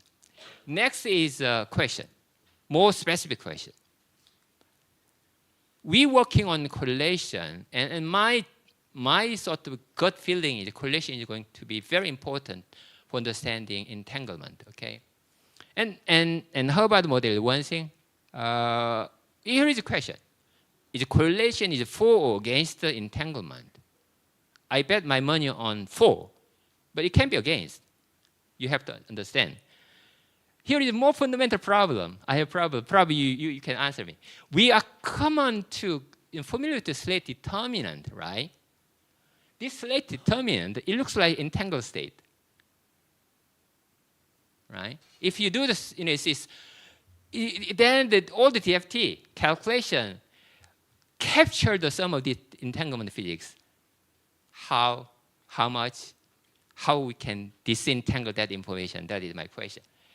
My talk, although I didn't actually share all the data with you, but at least is based on very wide network of collaboration, my groups, and then the several groups doing optical measurement, Korea and also US, and then RICS and UK, Diamond is very useful tool for us, and quantum calculation. But unsung hero of all my work is my current and former student who migrate actually and now establishing their own group around the world. So here is my summary. 2D van der Waals antiferromagnet, I believe, is very interesting material class, especially quantum physics. And I showed two examples, nickel PS3 and nickel iodine 2. And I really want to explore further with nickel PS3. And I should acknowledge my funding source, National Research Foundation of Korea and Samsung Science and Technology Foundation. With that, let me stop here. Thank you for your attention. Thank you. Thank you very much. Very interesting talk. So now we have time for question or comment. Yeah, go please. Philip. So this cadmium doped the sample cases where you see that only 3% you already lose this sharp resonance peaks in the spectrum. How's the near temperature changes with this doping? Hardly changes. So if you go to 3%, initially 155. And by that point, I think it's about 150 or 145. So as I told you, so you can think about, so easiest way is, so you can think about lattice phonon, magnetism, and electron structure. We check everything almost as unperturbed. We measure, we confirm that, yet you suppress that exciton.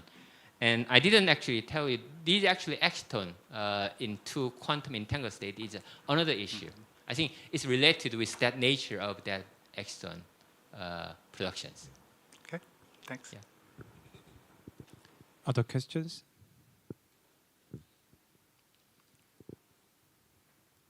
I'm still interested in this cadmium doping Yeah, effect. yeah. Whether I understand you check everything, but Yeah. still there's an effect. So do you have any idea why these things happen? Some disorder or this peak narrow peak can be broadened with certain disorder. So the question is what since disorder you, means. Since you ask, so oh, I see what disorder means. That's a $1 million question. So let me go back to this my earlier slide. So I seem to be self-contradicting. So I deliberately doped the cadmium on nickel side, perturbing nickel lattice. Okay, and if you're familiar with magnetism, 3% we did a spin wave calculation, and we did a Monte Carlo. Everything, check electron structures. It doesn't change. I'm pretty sure about that. It's still unanswered question. The way how I think it boils down to this these observations. These observations is although we gave certain pictures in this paper, these observations seem to require scope beyond the standard understanding of a light-matter interaction. Number one is actually, it's narrow line with too narrow. I don't really. I mentioned that Leggett and Anupam is model late 80s, and thermal fluctuation issue is one, and this system is already spin part, and we know because this is general triple and single state. Okay, and then polarization. I do not know any theory can explain all three, and our cadmium doping.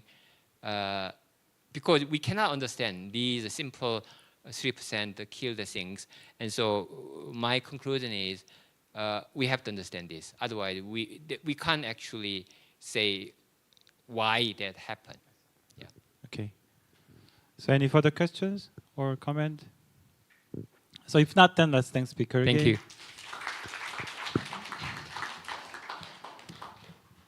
Right, so the last speaker of this session is Professor Yongju Do from GIST. He's going to tell us about the fractional Josephson effect in the Dirac materials. So once this talk is ready, then you can start.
all the speakers for this session. And as you know, we are in the lunch time, and lunch will be served in the second floor as you had yesterday. Okay. So I have an announcement for the invited speaker and the plenary speaker. We will gonna have the invited dinner for dinner. So we will gather at the lobby at 5:30. Okay. For Korean barbecue. So please come.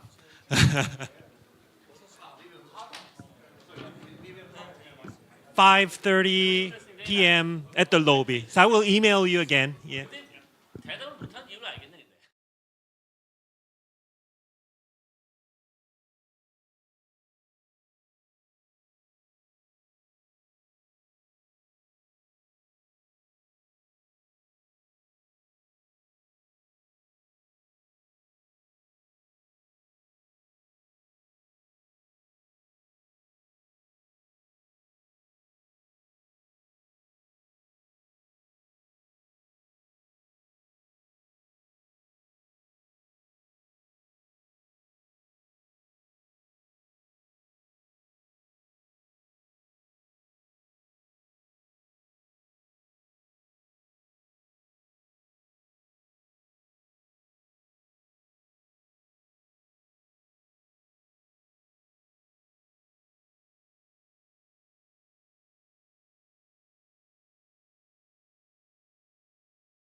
All right.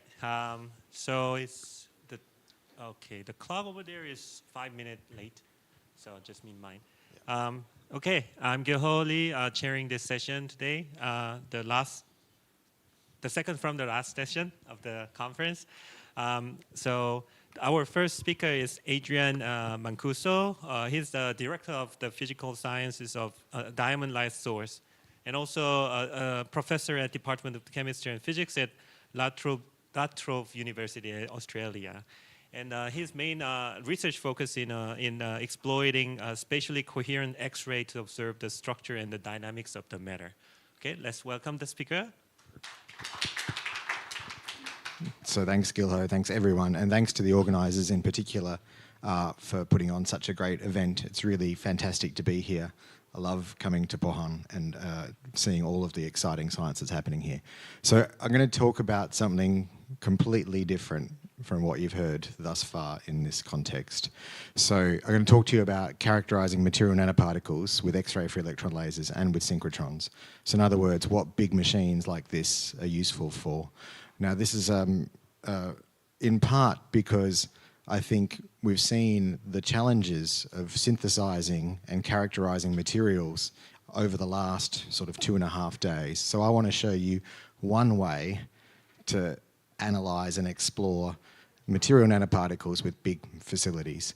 You can see here a picture on the left of the European XFEL in Hamburg, Germany, and a Diamond Light Source on the right. So I've been at Diamond Light Source only for about a year, and before that I was at European XFEL.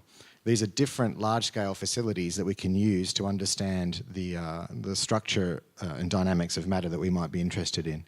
And today I'm going to talk about not all of what these things can do. That's a very diverse, long-winded subject, and it would constitute an entire lecture series. I'm just going to talk about imaging, because imaging is fun and imaging is what I do.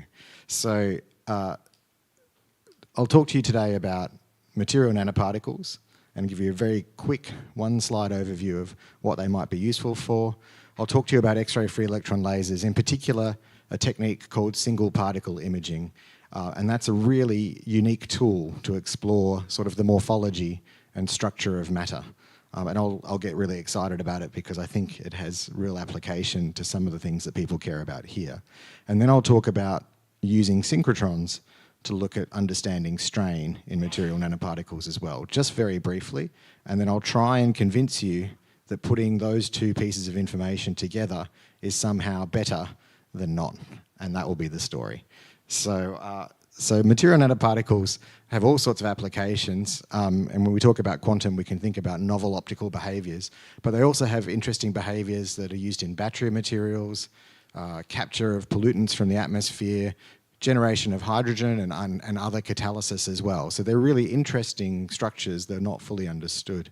And various reports talk about how understanding the structure of these things and not just their chemistry, sort of understand the relationships on the sort of 1 nanometer length scale, or that area, is giving insight into the function of these materials and what they do. And that's where I'm going to try and talk about today.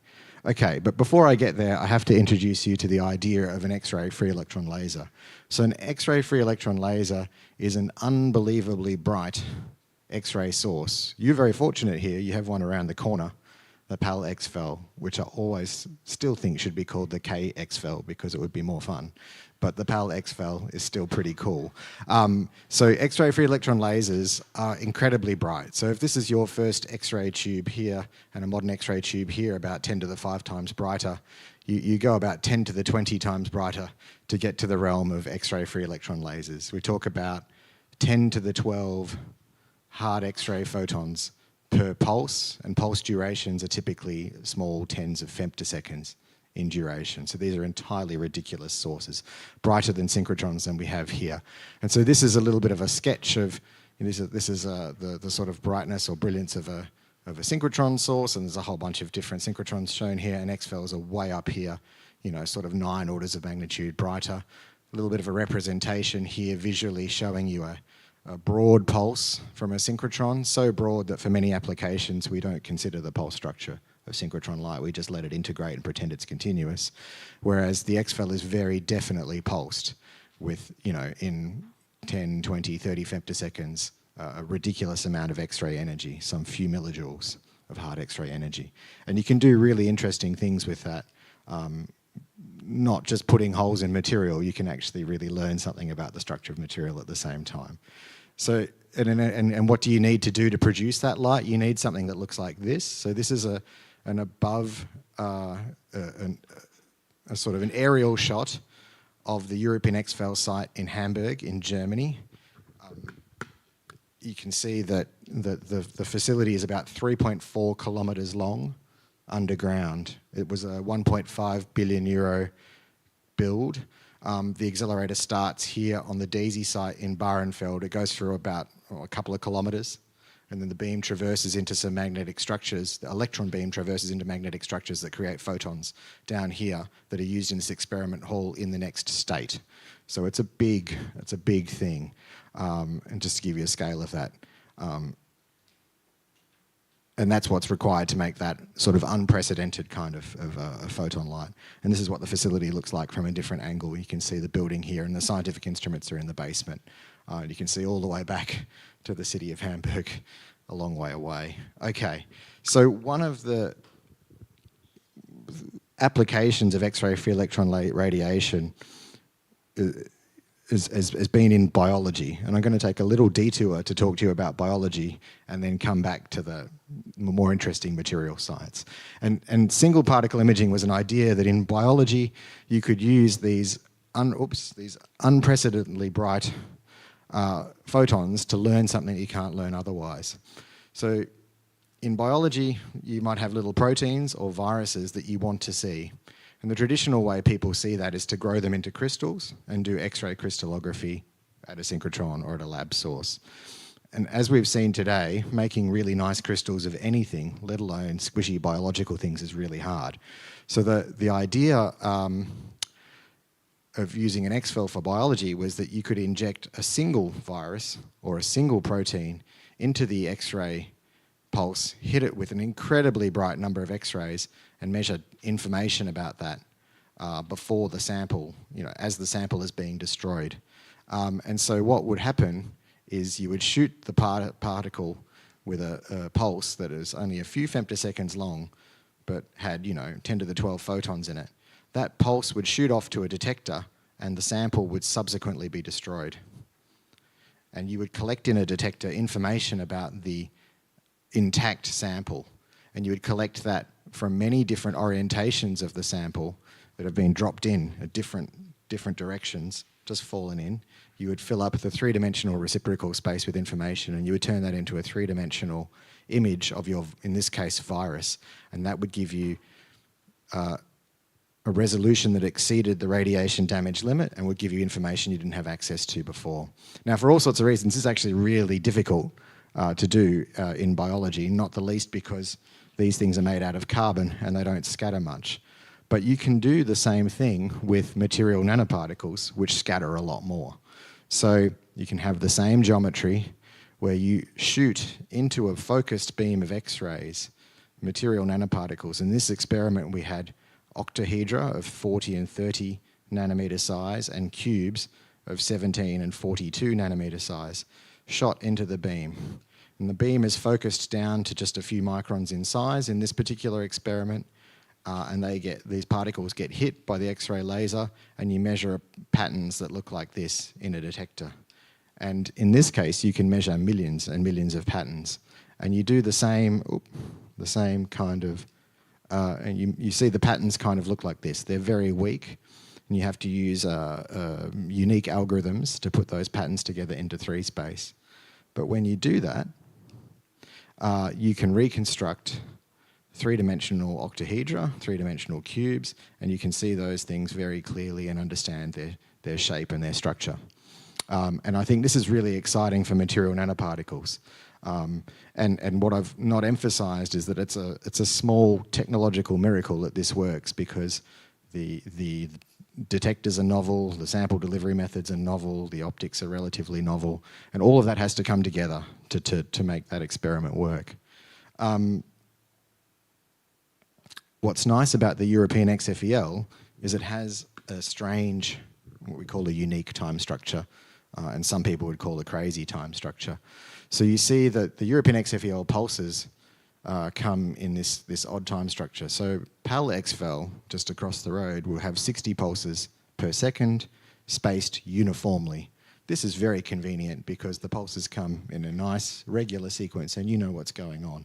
The European XFEL produces many more pulses per unit time at the expense of them coming in a slightly convoluted pulse structure. So they come in trains, which are up to 600 microseconds long, and then there's a big gap before the next thing. And so you could have up to 2,700 pulses in that train. Actually, in practice, you end up with about 3,500 to 5,000 pulses per second, which is limited by the detector operation, which has to deal with this strange structure. So that's an artifact of the accelerator technology that is required to deliver these pulses. However, you have many, many pulses per unit time. So what can you do with many, many pulses per unit time? You can collect a lot more data. So what you saw this experiment before, and instead of collecting just one piece of information about each of these sorts of particles, what you can actually do is you collect so many frames of data that you can categorize them into different sizes and shapes of those material nanoparticles, because they're not all the same, even though you drop repeated samples in one after the other. They're all a bit different. Well, some are a bit bigger, some are a bit smaller, and they're different shapes. So you can actually go away and categorize them into their different shapes, from cubes through things that are not quite cubic to spheres. You can look at strange contaminant particles, etc., and you can categorize them into this higher dimensional space, which tells you the entire size and shape landscape of the entire population of material nanoparticles. So I'll say that again because I think that's the important part. You get so much data that you don't just produce one single average image of the particle. What you actually do is you produce images of essentially every particle in that entire population that you've dropped in there. So millions and millions of images of particles. And that means you know how many cubes you've got, what happens between that along this sort of continuous axis from cube to sphere, and all the other weird shapes that fall in there. And you can use machine learning essentially to map every single frame of data you collect to the three-dimensional structure of the given particle that you shot. So you understand the entire three-dimensional landscape of that particle. And you can see here an example where you can then use that outcome to look along one of these axes, and you can see the particles going from cubic to sort of hexagonal and spherical in between, and their behaviour. So this I think is really exciting because you've all of a sudden got insight not just into one type of particle or an average particle, you've measured the entire population. So, and this is readily generalizable not just to sort of static experiments, but actually looking at such particles in time resolution as well. And so you can imagine if you have the time structure of the European XFEL, you can have an optical laser that shoots the particle just prior to the X-ray arriving, and that can give you access to time-resolved information as well. And that information is relatively precise. You can sort of have an arrival time of an optical laser, some tens of femtoseconds uncertainty compared to the arrival time of the X-ray. So you can start to explore femtosecond dynamics in the particles that you're interested in. And here's some headline numbers about how that happens over time. So for shorter experiments, it's better, and the longer it goes, the more it drifts, of course. But there's, of course, more. That's not the entire story. So you can also look at similar nanoparticles at synchrotrons, which do not blow the sample away quite so fast and don't destroy the sample with every pulse.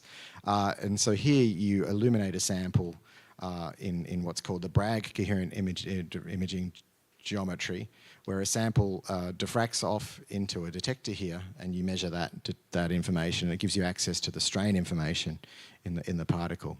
So you see here that we've got the beam coming in from the left, it hits the small nanoparticle, and then a diffracted beam goes off into a detector. It makes images like these shown on the right as you rotate the crystal around its rocking curve, and you see these pictures change And you can imagine that strain information coming into the signal here, as you can imagine the atoms moving slightly from their ideal locations, and the Bragg information around the Bragg peak containing information about the picometer level strain in the sample. And then this is some real data from the I-16 beamline at Diamond Light Source, and you can see one side of the Bragg peak and the other side of the Bragg peak rocked through. You can see some really clear fringes, and you do, again, coherent analysis there to determine not only the size and electron density in the sample, which is shown here, but also the strain information that's inside the sample as well, which gives you, so it gives you the strain in the sample as well as the morphology. And I think the really interesting thing is, can we stick that together? Can we now take that information that I showed you from the XFEL experiment, where you have millions and millions of points showing you the size and the shape information of material nanoparticles. You can only get the strain information from tens of samples in any reasonable experiment at a synchrotron. But can you marry that together in this conformational landscape and understand something a bit more detailed about what's going on in your entire population of nanoparticles? So you understand the morphology completely, and if I put a point of strain here, here, here, here, here, and here, can I generalize the understanding of my entire population strain behavior as well? I don't know, but I'd like to try. So the Bragg information also gives, not just the size and shape information, but also the strain, and we get this giant conformational landscape.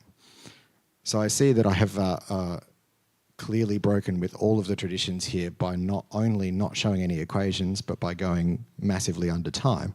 So I just wanted to tell you the conclusions, that large-scale X-ray facilities offer a variety of capabilities to investigate the property of material nanoparticles, and that's sticking. And I think putting XFELs and synchrotrons together, and actually other large-scale capabilities, has all sorts of advantages. I've just shown you one here today, but there's many more. I think the XFEL uniquely offers this access to the morphological information across entire nanoparticle populations. I don't think there's any other reasonable way that you can do that in a reasonable period of time. All the other ways you look at these things are either slow or give you average information, like small angle X-ray scattering. And synchrotrons offer complementary information, like strain information, and it can be potentially correlated with the information from the XFELs. So I'd just like to acknowledge the people who did the work. So the gold nanoparticle experiment was done by Kartik Iyer from Max Planck Structural Dynamics in Hamburg, and there was an entire team of about 50 people on that experiment. Richard Bean is the lead scientist of the SPB-SFX instrument at the European XFEL in Hamburg, and was a key part of these experiments. And Takushi Sato was the key part of the timing, which I didn't show much of today. The data from I-16 was from Ian Robinson's group at UCL on strontium titanate data. And the I-16 team is Alessandro Bombardieri and Gareth Nisbet. Garth Williams gave me some nice slides. And I need to thank these people for their money and you for your attention. Thank you very much. Questions or comments, please? Please. Thank you for the interesting talks. I don't really appreciate the science, but I have a question. Yeah. I'm always curious about these techniques. So in your technique, when you target the nanoparticle at particular time, I'm curious about what kind of spatial temporal resolution you require to achieve that experiment. Yeah, so I perhaps was a bit light on the explanation. So what we do for those kinds of experiments typically is you have the nanoparticles in a suspension. Yeah. You inject them through an aerosol lens, and they then flow into the interaction region. Yeah. You hit them stochastically. So if they're there, you hit them, and if they're not there, you don't hit them. You'll have noticed that the samples were 40 nanometers in diameter in a 3-micron beam. So the advantage of that is that you have a very uniform beam. No matter where you are in the beam, the sample sees a very uniform illumination, and you hit them more often than not. So it's a little bit of a trick making the beam significantly larger than the sample. But in the case of material nanoparticles, this is what's particularly attractive.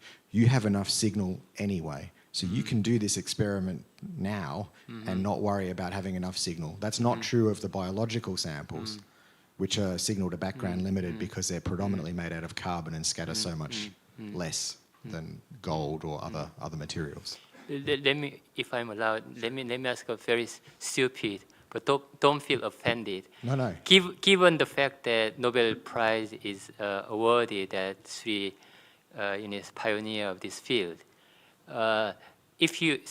we already know that this nanoparticle produce quantized energy state and give rise to different colors. Yeah. And if you, what other information do you expect to learn from your this fantastic experiment? So there's a whole bunch of other stuff that I thought I didn't have time for today, but probably did. So one of the things that people are interested in is, of course, optically excited states of matter. So if you have a nanoparticle, hit it with a laser, maybe with a polarized piece of laser, how does that material change? What happens? And can we probe that as a function of time and look at it throughout the population, for example? Yep. So that's one of those things. I think the matching to the strain, does the strain line up with the morphology? It should, but does it? So those sorts of questions are things that one can ask. And then one goes back to and the biology is completely game-changing, but a different area. If the signal to background can be mitigated, and that's to do with how the sample is delivered and stray gas, that's a game changer for structural biology as well. Yeah. I see. Thank you. Thank you.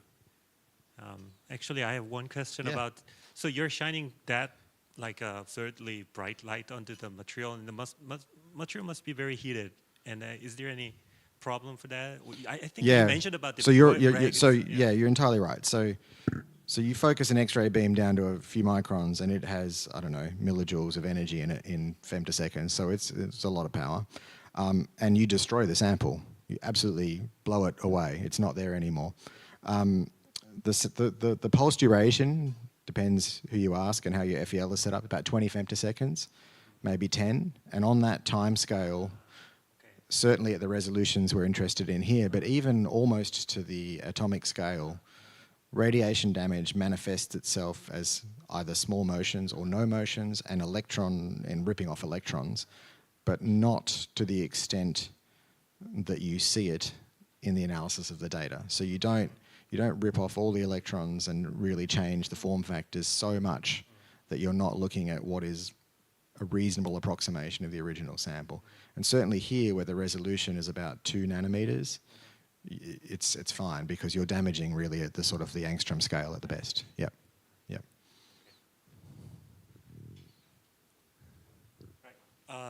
Yeah, please. Same.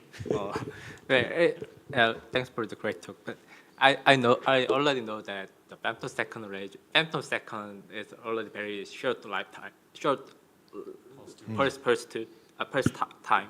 But can you increase the can you shorten the first time to the attosecond? Yeah, so is there a bottleneck there? Yeah, people are doing this already, and you'd have to ask someone who's a bit more expert in the machine than me.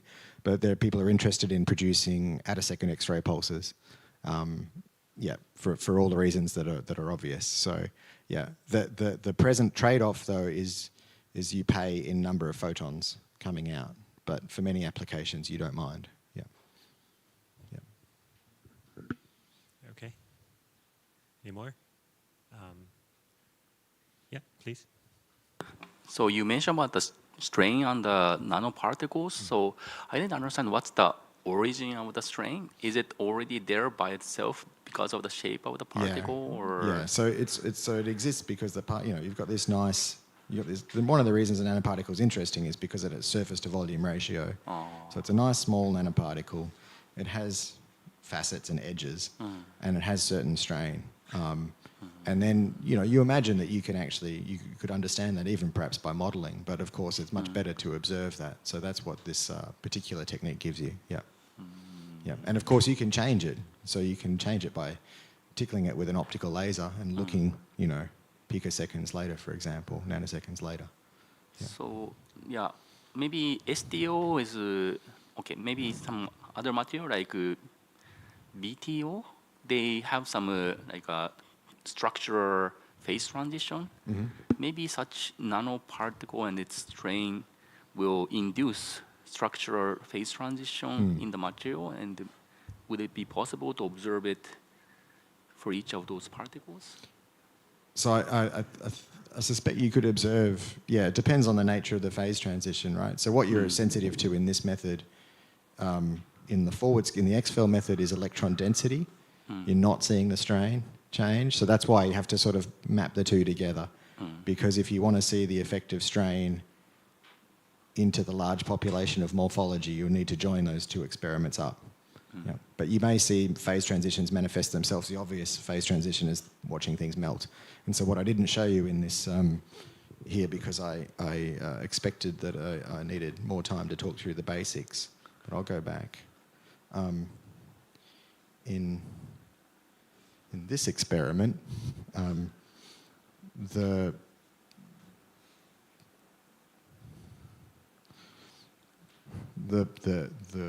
little cubes were shot into the beam, and we were shooting the beam at 1.1 megahertz. And what happened was the particles would be passing through, but the 1.1 megahertz repetition rate's very high. So the tail of a beam would start to melt the particle, and then you would see it in the next shot. So you would actually see spheres. This is where the spheres actually come from in this. So you've started to melt the sample. And you see actually a continuous change then from cube through sphere through to larger sphere. So you can actually watch the melting happening stochastically, and so you can in this sense understand a very simple phase transition. So if the phase transition manifests itself clearly in electron density, you can see it alone in the XFEL data. If you need a more complex measurement, then you would have to bootstrap in the way that I described at the end. Yeah. Okay. Yep. Thank you very much. Okay. Okay. Okay, then let's thank the speaker again. Yeah, for the brightest talk. All right, so our next speaker is Professor Chang-Yong Song. Okay.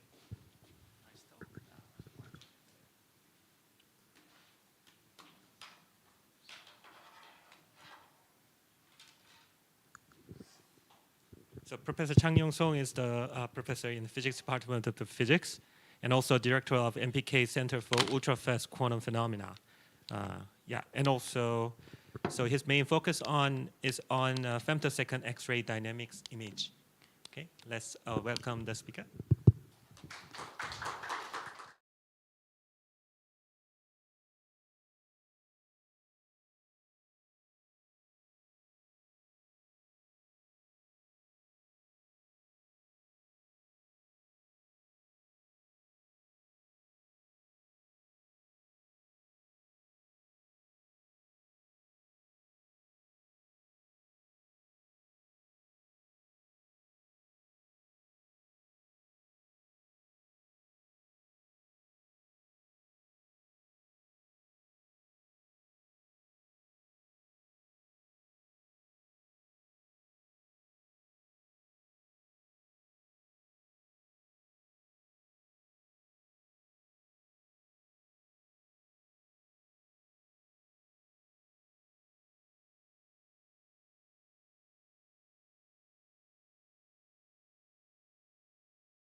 And we're gonna resume in 20 minutes. Okay. See you in 3:20.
Start the last session of the entire conference.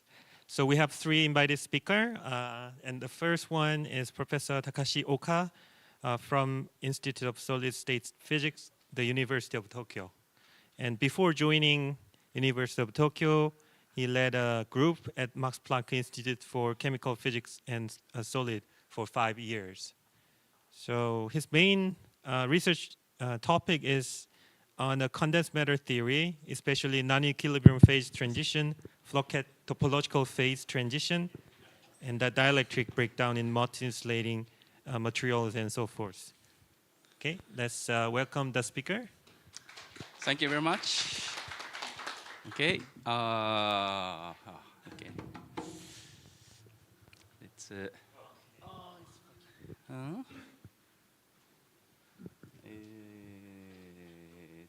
okay.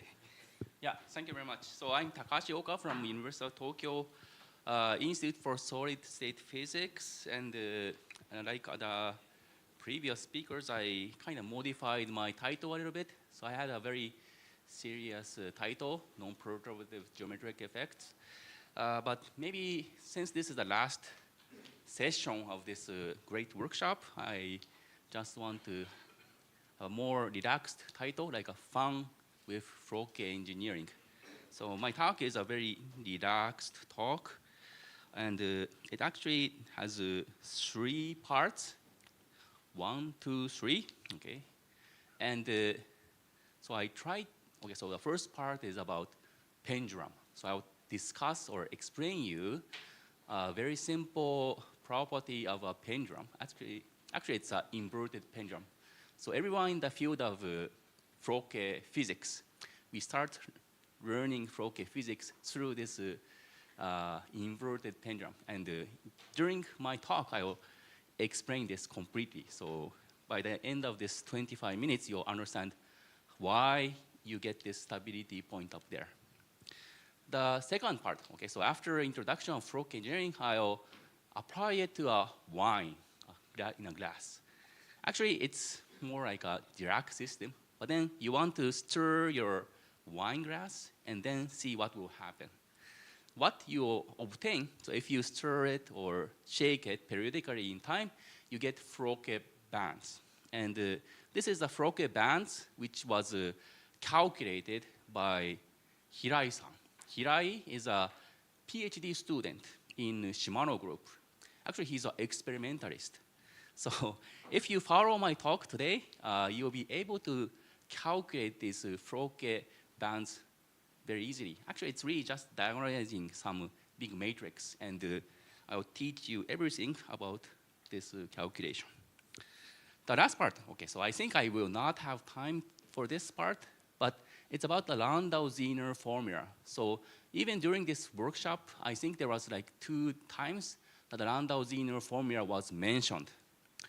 Actually, so I think there was something missing in the Landau-Zener formula, which is related to quantum geometry. So we wrote a paper in 2021 where, okay, so basically this is the usual Landau-Zener formula, but I have an additional term on the numerator, this R term. This R is the so-called shift vector, which is a combination of the Berry connection. So you know that the Berry connection and geometric effects happen or occur, take place in many interesting physics, especially in the adiabatic limit. Like you have a Chern band or quantum Hall effect due to Berry curvature effect. But actually, it also shows up in dynamical properties, even in the famous Landau-Zener formula. So we have this twisted version of the Landau-Zener formula, and with this, you can really like think about some like spin flipping experiment just using this tunneling procedure. Actually, we have already, there's another subsequent experimental paper using this formula. If you're interested, you can download this. It's free. Cypost is always free. Okay, so good. So let's start. Oh, okay, now this is moving. Okay, let's start with the first part, the introduction to Floquet engineering. Yeah, so I aim my talk for experimentalists, so I will try to make it as plain as possible. So, okay, I have 2 slides of a general introduction for this field, which I try to say that the direction we are moving in the field of ultra-fast phenomena. So this is like continuing the previous talk about ultra-fast change of the system. So we know that our everyday life, including this laser pointer, we strongly use non-equilibrium properties of materials like p-n junction and laser and solar cell and so on. Yeah. Now in solid-state physics, we are kind of stuck or focusing on more static non-equilibrium properties. But also, we are now trying to work out some new ideas of non-equilibrium physics in quantum materials. Yeah, there are several examples here, like optoelectronics, photocurrents, mode transition by laser, and Fouquet topological states. So these are some interesting concepts at this point. But yeah, probably in the future, we'll try to use this kind of concept to build some new devices so that we can do some real engineering or electronics. Maybe something like Fouquetronics or strong field electronics. This kind of field might be emerging in the future. Several examples are already there in this direction. One very prominent example is done in Hamburg a few years ago, where they used this Fouquet idea to generate a picosecond current. So I will also explain this later, but basically they shined some laser to this graphene flake, and then they can use the quantum Hall state that is generated by the laser such that you get a very short electric current. So you can notice this time scale. The peak is like less than picos or almost less than picosecond. And they can even do it faster. So yeah, terahertz electronics are already around there. This another direction, which was initiated by Professor Gilho Lee, I think this is another interesting direction. So you can have a static Fouquet states using microwave-induced state in a S and S junction where you have graphene and you irradiate the system by some field emitted by a wire. And you get this side peak of the Andreev bound states, which seems to form some Fouquet states. Okay. So this is the direction to Fouquet electronics. Next, I will try to explain the basic theoretical concepts behind these systems. Okay, let's start with this classical example of Fouquet states. I hope. Yeah, I got this from YouTube, so you can all freely download it. And you know, when you oscillate a pendulum like this, there's a stability point up there. This is a non-equilibrium state. Of course, in an equilibrium, you only have a stability down here. Here you have a quasi-stable point, and even if you push it, it comes back. So yeah, it's a quasi-stable point. Okay. Okay, so next, let's move to quantum systems. Again, I'll show you an animation. What I'm going to show you, this is also a very famous example. I think something related to this. So Wannier-Stark localization was mentioned during this workshop. This is strongly related to this.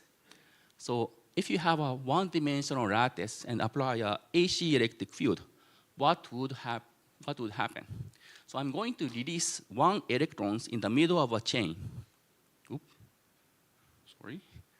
My pointer is here. Okay, so this is animation. Okay, so my electron is diffusing quantum like Schrödinger equation. But then after time equals 0, I'm suddenly turning on my AC field. So you see that my motion of the electrons are stopped. So it's it's a frozen. The motion is frozen. This phenomena is known as dynamic localization, already predicted in the 80s by Dunlap and Kenkre. Also realized recently, or maybe 10 years ago in cold atom. Another interesting Froke state is this Froke topological insulator state that we have proposed like almost more than 10 years ago. So in this example, okay, so I'm going to show you this animation where I put one electron. Again, this is an electron. This is a honeycomb lattice. You can imagine it as a graphene. And I'm putting circularly polarized laser to the graphene. Then my electrons are going to go around and around. So this is, yeah, kind of demonstration that my state is a Chern insulator or a quantum Hall insulator. I have a chiral edge state going around and around.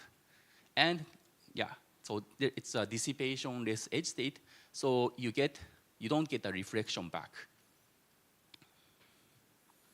Also, so some physics related to this has been measured using ARPES, time-resolved ARPES. Now it starts to look like a wine glass problem. So I got this animation. So this is going to be animation from New Gedic in MIT. This was also very, like 10 years ago, but it is still a very nice movie. So you see this wine glass bottle. This is the two-dimensional surface Dirac cone on a surface of a topological insulator, bismuth selenide. So the Fermi energy is, the Fermi energy is here. So the spectrum is very sharp here. And this is the Dirac point. And they can apply circularly polarized light to this material. And you see some excitations. So the electrons will move up in energy. So this is energy direction. It's going up. This is the slice of the spectrum. Also a very beautiful movie. So you can see this, slice and some. Also, you see some more detailed structure. So you see the bands up there shows some replica bands. So some bands like this up there have some V-shaped structure, which mimics the original V-shape from the Dirac cone. Okay, so interesting. So it's something like the photon energy is being absorbed by the electrons. Okay. And okay, so this I already explained. So using this kind of Froke state, you can generate a quantum Hall state and observe this current. So what they have is a quantum Hall state induced by laser, and applying a voltage in this direction, there will be a current in this direction. This current, the Hall current, only exists when you apply this circular polarized laser, so that this pulse peak, this pulse is confined. It's a finite duration, and its duration is basically given by the duration of the laser field. Okay, and yeah, you already heard about this experiment by Gilho Lee. I think it's a very beautiful experiment. I won't go into detail. Okay, so next, I'll use the next 5 minutes to explain this basics of Froke theory. But the essence of Froke theory is very, very simple. And you can already imagine it. Actually, it's not just about electrons. You can apply it to any everyday life stuff, including this helicopter. So this is, again, animation from YouTube. So YouTube has many good animations. And you see, so the interesting thing is that the rotor is stopped, seems to be stopped. Of course, it is moving very fast. Okay, so the basic idea of Froke engineering or Froke state is to think about two time scales. One time scale is the long time scales or the stroboscopic dynamics. So this helicopter is doing a very weird, okay, it's floating. This floating motion and its slow motion, that's basically this stroboscopic motion, long time motion, which is periodic in this capital T, which is the periodicity of your Hamiltonian. You also have this rotator going around and around. That's the micro motion. The Froke states, the electronic wave function, okay, will also have this periodicity. So yeah, please remember these two time scales, slow and fast. Slow, okay, the next thing is to derive the effective Fourier Hamiltonian for the slow dynamics, like the motion or how the helicopter goes up. That's described by this slow motion or effective Fourier Hamiltonian. Okay, this slide has a lot of equations. I also say that this is for experimentalists, but this is very, very important and also very educational. So maybe you want to follow this argument. So I will try to explain how you separate these two time scales using the example of a Schrödinger equation. The simplest Schrödinger equation is just this equation where my h is just a function. It's just a real number depending on time t. But this h, the function, has a time periodicity. Okay, so it's very simple. We already know its solution. So our time-dependent solution, it's you multiply the phase to your initial state, and this phase is given by the time integral of your this h. Okay, that's good. It's very obvious. The next step is kind of very strange. What you do in this Fourier engineering is to add a term and subtract a term. So this I epsilon t and I epsilon t here. I'm adding and subtracting the same term from this phase. But if I select this phase, especially this parameter epsilon, in a very nice way, I can make this part, the first part, to be periodic in time, and this part will be the remaining time slow dynamics part. Okay, so how should I determine my epsilon? Actually, it's easy. I should determine my epsilon as a time average of my Hamiltonian h. So a time average of h. In this simple example, this is going to be my effective Fourier Hamiltonian. If I define my epsilon in that way, the first part, so I have an integral of h from 0 to small t, but if this small t is capital T, this term is going to cancel the second term, meaning that this combination is periodic in time. So I will define this term as my V, which is my micromotion operator or kicked operator, which has this periodicity. Okay, so this is the real basics of Fourier theory, and now we can separate the two time scales. Already with this very simple example of just a Hamiltonian with a real number, you can already explain this phenomena, the dynamic localization that I showed you. So yeah, this motion and spreading out and stopping. Actually, it's very simple. If you write this tight binding model and move the frequency domain, I get this cosine k of a cosine omega t. But then this cosine k with oscillation a cosine omega t inside cosine, actually if you do a time integral of this quantity, so my Fourier Hamiltonian is a time integral of this, I would get the zeroth order Bessel function. And you know, the zeroth order Bessel function has a oscillating feature, and it also crosses 0. So what we do to get this dynamic localization is to tune the parameters such that this Bessel function becomes 0. Okay, so that was the basics of Fourier engineering. The rest is really just trying to upgrade this to a matrix system or operators. So similarly to the last part, so I'm defining my time evolution operator. This is a usual definition of the time evolution operator from 0 to t. And I'm defining this as V times exponential of I hf of t. These two combinations. And again, the miracle occurs when I define my hf using the one period time evolution. So this gives the stroboscopic dynamics, or the slow dynamics.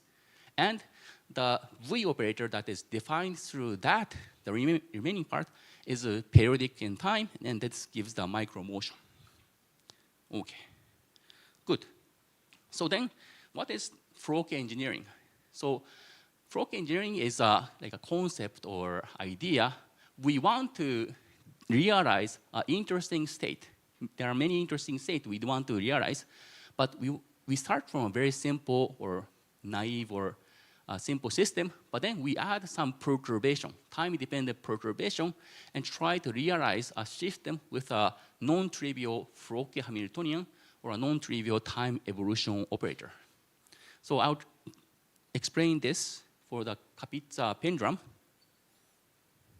And in this, okay, so we need actually one or two more tools, mathematical tools, to study this. One is the high frequency expansion, or 1 over omega expansion, Floquet-Magnus expansion.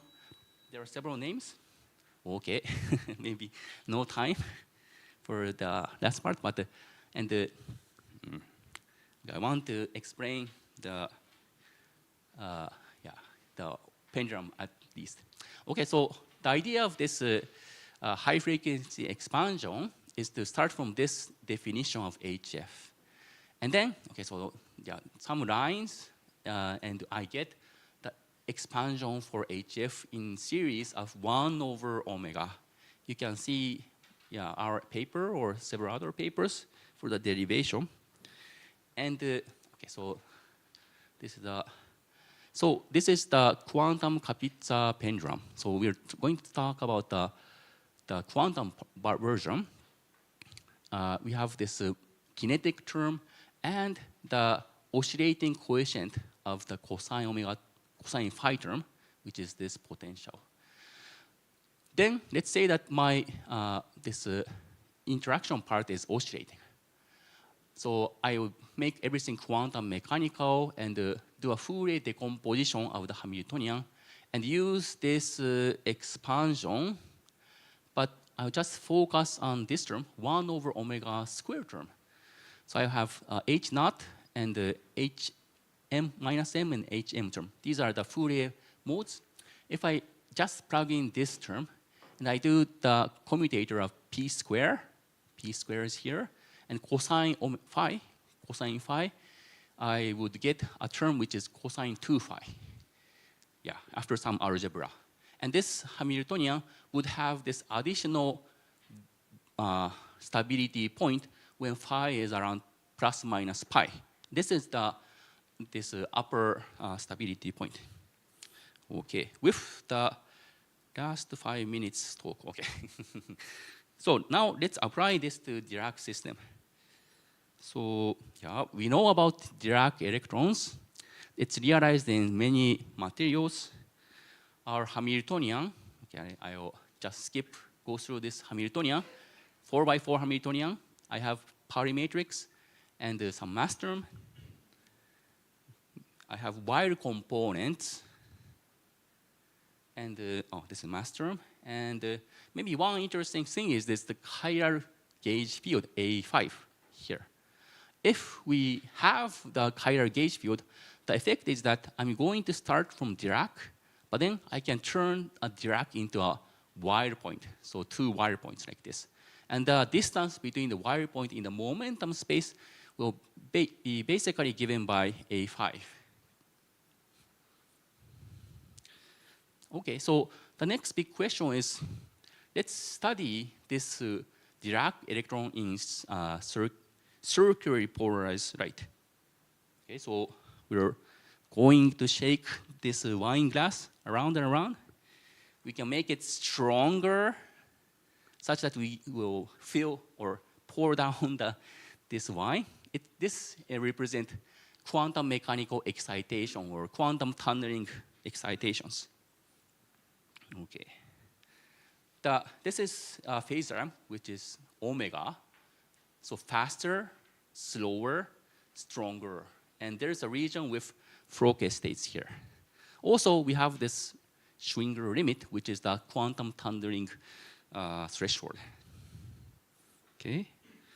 Yeah. So actually, there's some semi-classical regime that quantum chirokinetic theory works. We have done some calculation and experiments there. It's really about this wine. The wine is going around and around. Okay.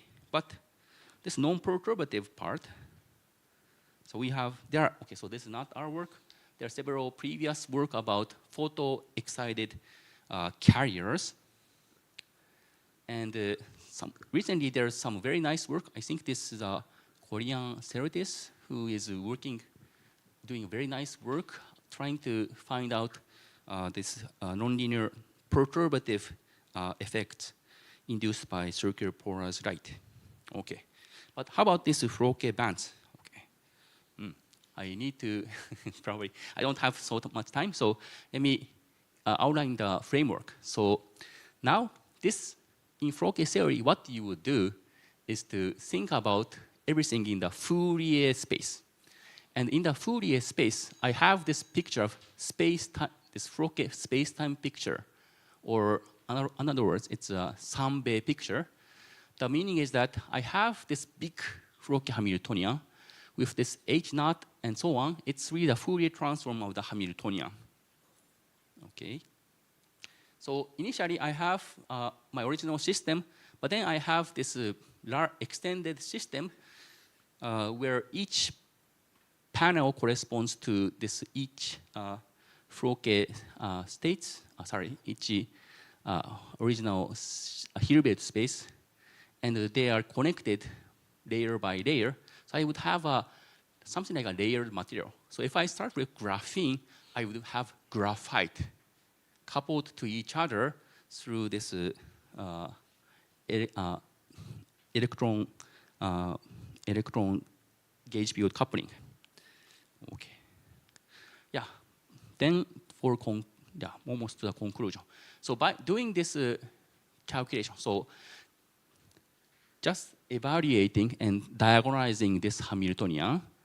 So this Hamiltonian, where each components correspond to the Dirac electrons and so on, I would get this Froke bands. And there are several features. Okay, let me use 1 or 2 minutes to explain the features. For small photo energy, so this is energy direction. For small energy, I have a splitting, and this corresponds to induced chiral gauge field, A5. So a circular polarized light will break time reversal symmetry in the system and induce Froke wire semi-metal.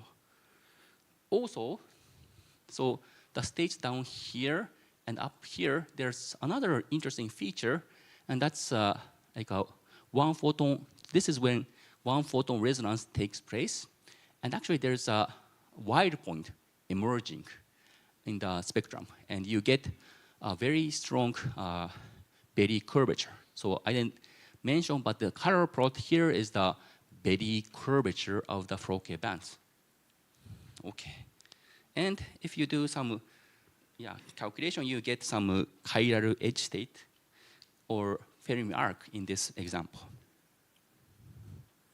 Okay, so I will leave this as my conclusion slide. So I'm trying to use this idea of Froke theory to kind of map out the phase diagram of this Dirac system in circular polarized light. And we've seen this Froke bands here, and this is the non-linear photon part.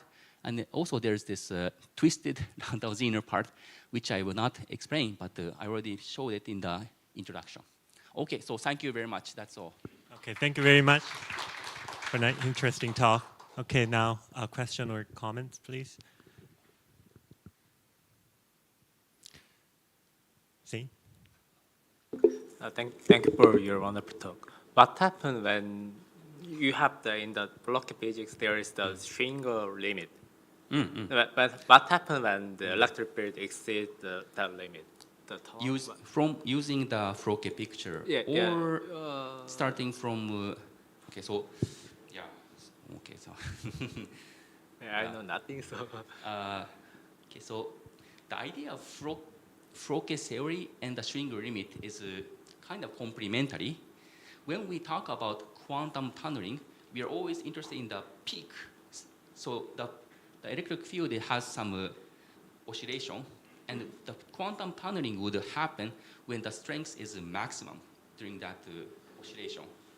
So what happens is that when the field is oscillating, but you focus on the strongest part of that peak or the field, and then quantum tunneling starts to take place, which is a highly non-perturbative effect of the electric field. Quantum tunneling from which state to which state? Actually, in that picture, it's the quantum tunneling from one state to another state, like the lower band to the upper band.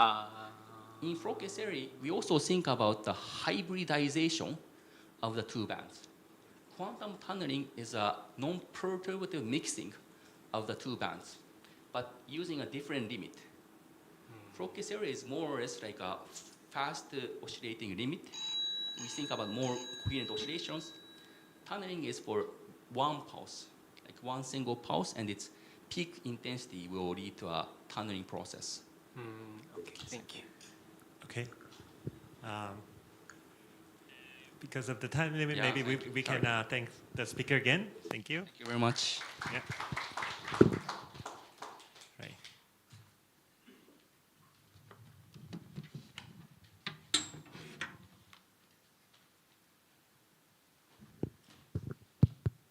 Right. So our next speaker is Professor Hyunwoo Lee from Department of Physics, Postech here.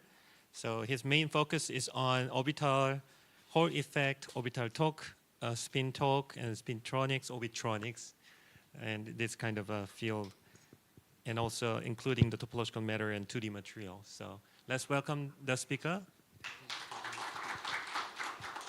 Okay, thank you. Okay, thanks, Chairman. Yeah, okay. So, I will talk about electron orbital angular momentum, and I guess this is a topic that is not very common to many people. So let me start with this picture. So here I have a hydrogen atom, an electron, moving around its nucleus. And here it is obvious that electron carries orbital angular momentum. But when it comes to solid, situation becomes very different because people often say that electron orbital angular momentum is quenched in the sense that if you calculate orbital angular momentum expectation value, it's 0 all the time. So whenever people talk about electron magnetic dipole, it is usually coming from spin entirely. And in some material with very strong spin-orbit coupling, people say that some of the spin angular momentum may be converted to electron orbital angular momentum by a small portion. But in 2005, this theory paper from Stanford reported some very counterintuitive result. So they claim that electron orbital angular momentum dynamics occurs in p-doped silicon, and this is a system where spin-orbit coupling is very, very, very tiny. So it is not something induced by spin dynamics. So it is original spin dynamics and original orbital angular momentum dynamics. So what kind of orbital dynamics? So they say that if electric field is applied to this system, there occurs something similar to spin Hall effect. So in spin Hall effect, if we apply electric field, electron make a kind of sideways motion depending on its electron spin direction. So if the spin is up, it makes a counterclockwise motion, and if the spin is down, it makes a clockwise motion. And they predicted that if electric field is applied to this material, electron make a counterclockwise or clockwise motion depending on electron orbital angular momentum. And they calculated so-called orbital Hall conductivity, but this number is not important. And probably let me present this cartoon because many people have difficulty understanding what orbital Hall effect is. So suppose I apply electric field this way. then by Hall effect, it means I have a response in transverse direction. And I can have an electron motion along this direction and along that direction. And here I have depicted only the electron motion along this way. And according to this prediction, electrons should exhibit this kind of motion. So as electron propagate in side directions, it make a kind of circular motion. In that sense, it justifies the name, electron orbital angular momentum Hall effect. So this is very weird, and naturally, it is not very well accepted by the community. Nevertheless, this kind of prediction came up from many different theory groups, and somehow, despite this numerous theoretical predictions, this prediction was not really well received. And I guess there are two reasons. First, people had a very strong belief toward the orbital quenching. So people believe that orbital angular momentum should be quenched in solid, so that is probably one reason. And second, people did not know how to detect orbital angular momentum at all. And suppose one somehow find a way to detect it, but it is very likely that the detection method will detect spin angular momentum as well, because electron orbital angular momentum, spin angular momentum, they likely to share many properties in common. So suppose we obtain some signal, and then it is not clear how to distinguish the signal coming from spin angular momentum from the signals coming from orbital angular momentum. So these are kind of big barriers. So that is the end of my introduction, and let me move on to recent experimental effort to verify this orbital angular momentum dynamics. And in the final part, I will present why I care about electron orbital angular momentum. Okay, experiment. Okay, so since orbital angular momentum is similar to spin angular momentum, maybe we can copy the method to detect the spin angular momentum.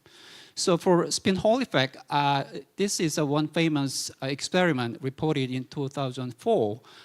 There basically, the idea is very simple. If electron indeed make this kind of counterclockwise or clockwise motion, we should expect a spin up electron piling up on the left edge of the sample and spin down electron piling up on the right edge of the sample. And that will generate spin moment, and spin moment can be detected by magneto-optical Kerr effect, MOC. So maybe we can try something similar, because the orbital Hall effect and spin Hall effect are very similar. And I had a fortune to have Professor Kyungmin Choi, who is an expert in MOC. And so we did an experiment, and fortunately we succeeded. Okay, but there were some technical problems, technical and also theoretical problems. First, we have to think about how to distinguish signals coming from spin from the signals coming from orbital angular momentum. So we decided to choose material carefully so that most of the signal come from orbital angular momentum instead of spin angular momentum. So we chose FCC titanium, and for this particular material, so we did some calculation, and this is our prediction, that orbital Hall conductivity is about 100 times bigger than spin Hall conductivity.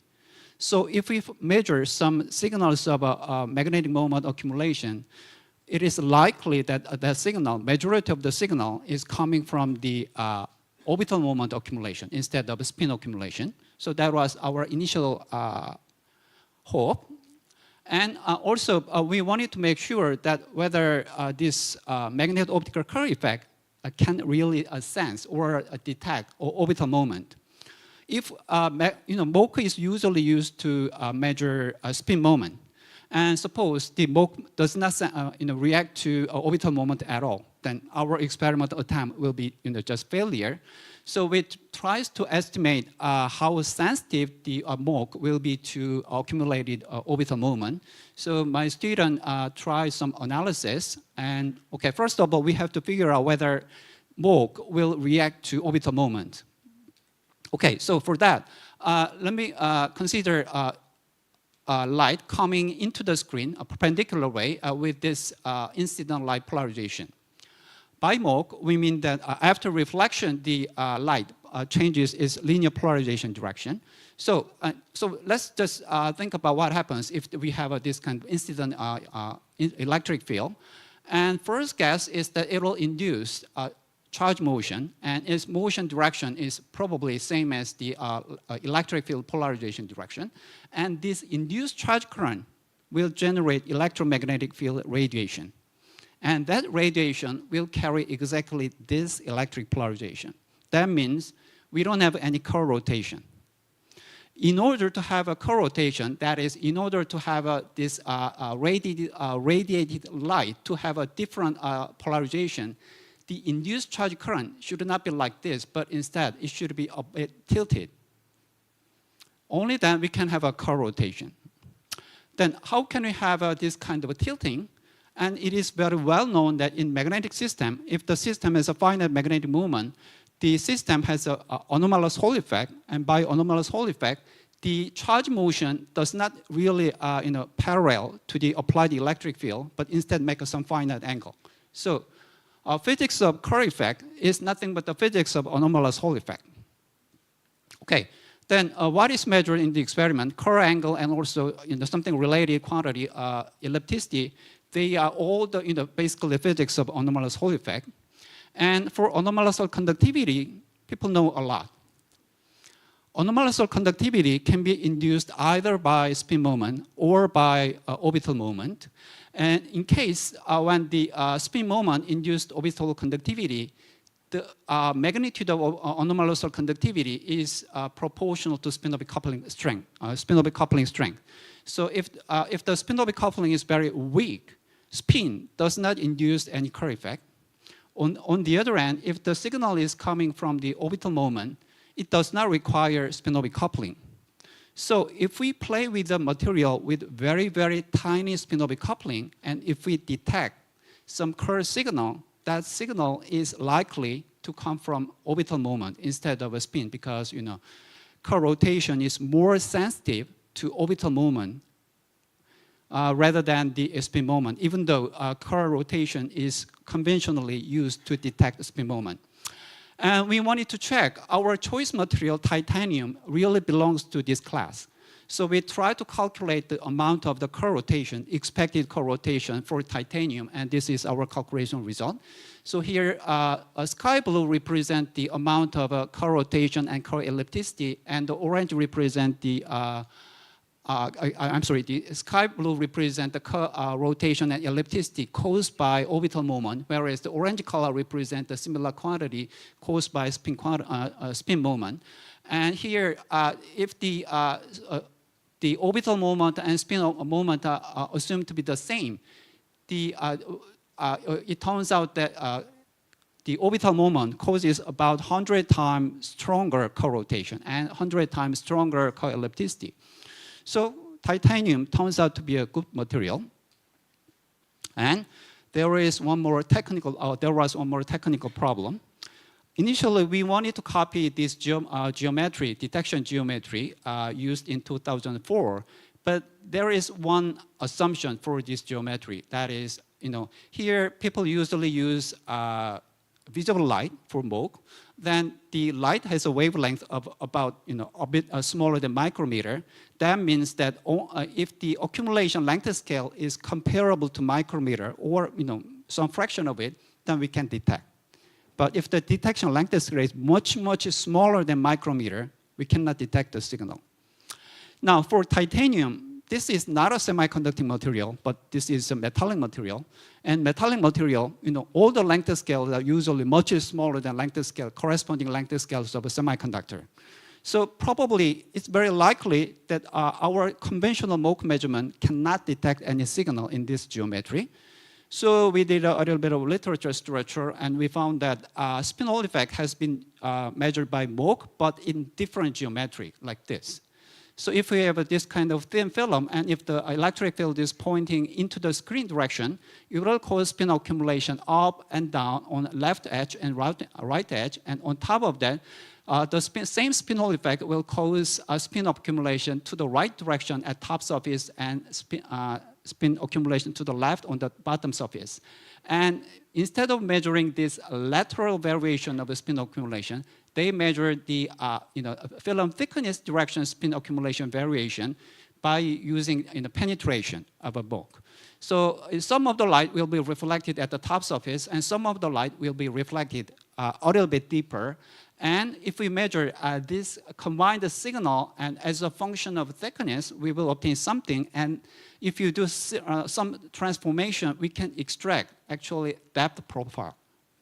So even though lateral profile is very difficult to probe in metallic system, but depth profile, it was situation was much better and it was likely. So we tried this depth profile measurement. So for titanium. And this is measurement result. So the horizontal axis is the titanium film thickness, and vertical axis represent the Kerr signal. So for black, it is black signal represent the Kerr rotation, and red signal represent the Kerr ellipticity. And let me compare signal magnitude with the similar experiment performed for spin Hall effect measurement in platinum. And so this is Kerr rotation measurement, and the maximal signal was something like 50 here. And here the vertical scale is exactly same as this, and for Kerr rotation, we found that it is about 50 as well. So even though we play with the material with a very, very, very tiny spin-orbit coupling, we still have a signal comparable to the platinum, which is a material with a very spin-orbit coupling. So it already implies that we are looking at something that is not spin signal. Okay, and we wanted to check whether this signal indeed implies this, this orbital moment accumulation like this, orbital accumulation to the left at top surface and orbital accumulation to the right at the bottom surface. So we tried this analysis. So on the left-hand side, I have a Kerr rotation as a function of film thickness and Kerr ellipticity as a function of film thickness. And here, this is the Kerr rotation and ellipticity for a given amount of orbital moment. And here, kappa and exponential minus kappa z just denote how deep this light can penetrate into the film. And my is the orbital moment profile in depth direction. We have measured the left-hand side, and we have calculated this purple quantity, and this penetration has been measured independently. So we know everything except this depth profile. And we just tried this profile. Well, the expression is complicated, but its basic essence is that the accumulation is to the left and to the right in the depth direction. And so when we use this expression and when we fit this length scale properly, we found that experimental data can be very excellently, both Kerr rotation and Kerr ellipticity. So this confirms that this titanium indeed exhibit orbital Hall effect. Okay, so that's the end of the experimental data. And now, next part, why do I care about, I have a 9 minute remaining? Okay, okay. Okay, so why I care about orbital angular momentum? Okay, first, I want to claim that orbital angular momentum provides a way to understand other kinds of angular momentum in deeper level. For instance, okay, electron spin. So electron spin is a very common example of angular momentum dealt in many condensed matter systems. And let me take this particular example of electron spin dynamics, that is spin Hall effect. Okay, so here I have some cartoon, and well, there are some many technical details, and let me just put them aside, and just let me focus on very basics. In order to have a spin Hall effect, we need to find a way to couple electric field with the electron spin. Only then we can induce spin dynamics by the electric field. And this paper in 2004 explained a very simple way, explained in a very simple way how this connection is achieved. So if a material has this kind of spin momentum coupling, like a Rashba coupling, then we see that once electric field is applied, electric field will couple to electron crystal momentum, K.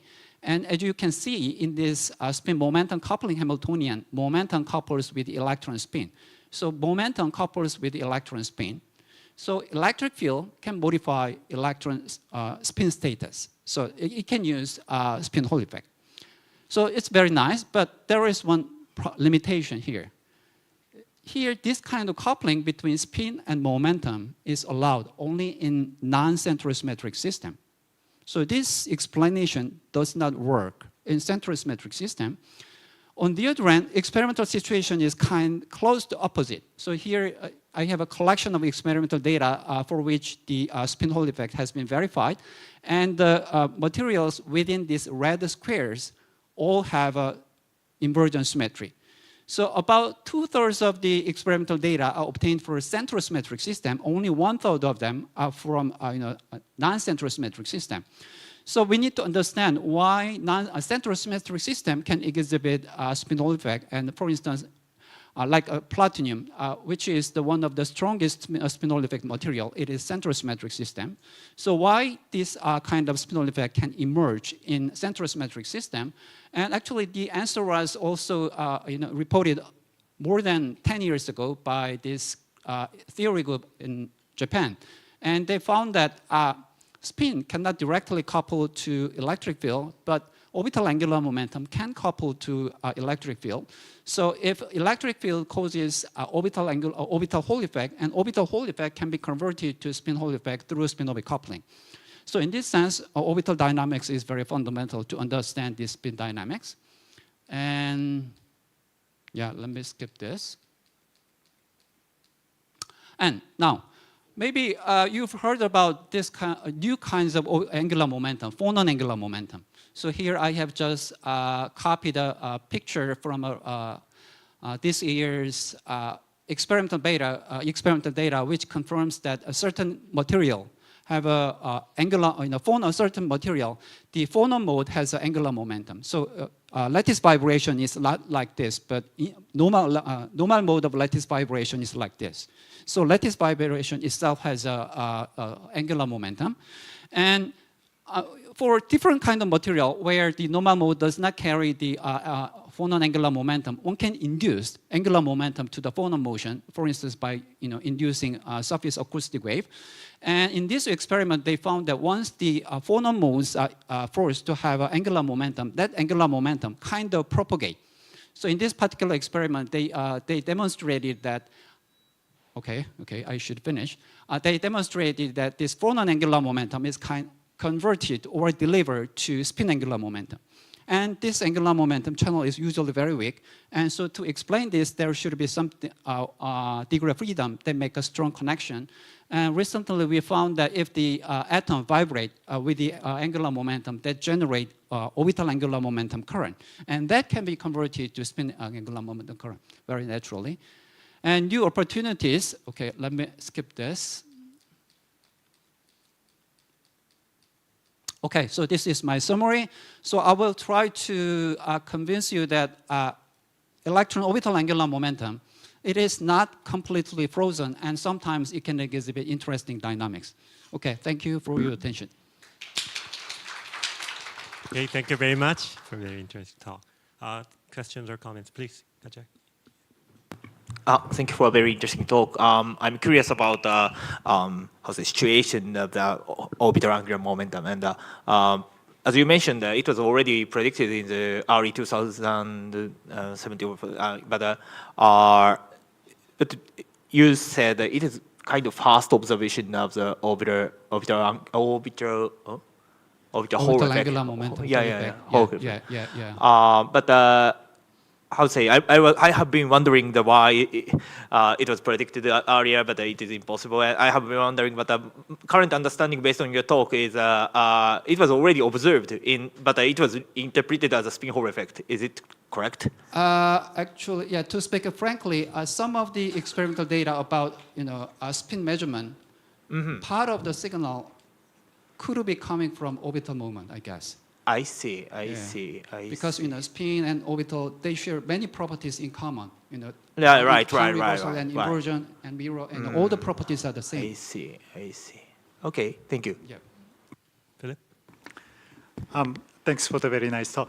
I wish to get a little bit of intuition, such as you show that titanium as one example that you get the very strong orbital angular momentums, the orbital angular momentum effects there.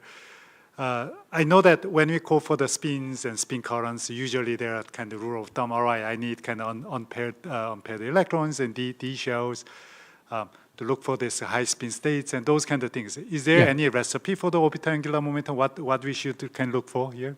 Okay, so okay. Okay, I have actually two answers. So as far as the eigenstate is concerned, in many systems, the eigenstate does not carry any orbital angular momentum.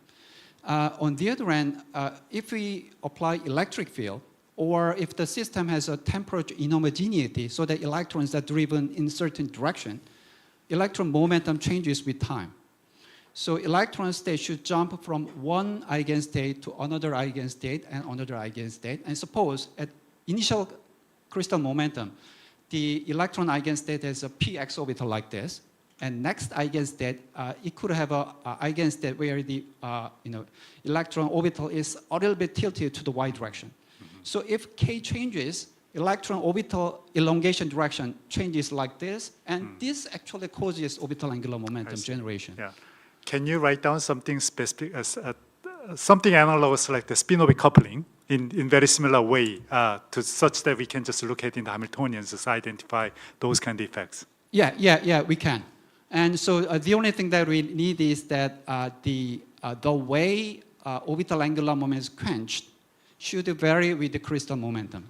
Then this is generated. I see. So, so actually, if I write down that coupling term, mathematically, it is same as the coupling between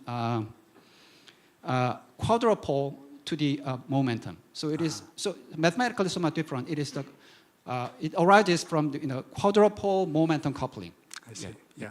May I ask one more question? Sure. Yeah, is there orbital magnetism you can also connect with this orbital angular momentum effect? Yeah, that's a very interesting question. And I know of a few examples. And one of the famous examples is the twisted bilayer graphene, where in certain cases, magnetism is coming from twisted bilayer as orbital magnetism. And there are other examples where net magnetic moment is entirely from orbital magnetic moment, though it is not that very famous. So I'm thinking about some possible experiment where we can utilize this orbital degree of freedom. But yeah, I need more idea, I guess. Yeah. Thank you. Okay, thank you. Yeah, please. Thank you for the interesting talks. My question may be related to what Philip asked. So in your chiral phonon case, so the conclusion statement you're making is even though you don't have any spin degree of freedom, because of the chiral phonon coupled to the orbital, you can create the spin moment, spin fluctuation. Is that okay? If there is no spin-orbit coupling, the atom motion can generate electron orbital angular momentum. Yeah. And for conversion from the electron orbital angular momentum, spin angular momentum, then I need spin-orbit coupling. Right. But in atomic physics level, you always have non-zero spin-orbit coupling, right? So that basically. Yeah, that's correct. Yeah, right. yeah. So my then question is, these are chiral phonon. I suppose we talk about eigenmode, but how can you couple the orbital fluctuation again? I guess is they have to be coherent, not incoherent. Oh, I'm sorry. What do you mean by coherent here? Suppose if you have chiral phonon eigenmode and then you have an incoherent orbital fluctuation, can you still produce finite, assuming that you have non-zero spin-orbit coupling, can you still have finite spin component, or you still need coherent orbital fluctuations? So I would answer it this way. The electron dynamics is usually much faster than atom dynamics. So for as far as the electron dynamics is concerned, atom motion is like adiabatic change. So electron just try to adjust its state adiabatically, and sometimes adiabatic motion induces pumping. I see. So if we have a adiabatic motion of atom, it induces adiabatic pumping of orbital current. Okay. I see. Right. Okay. Thank you.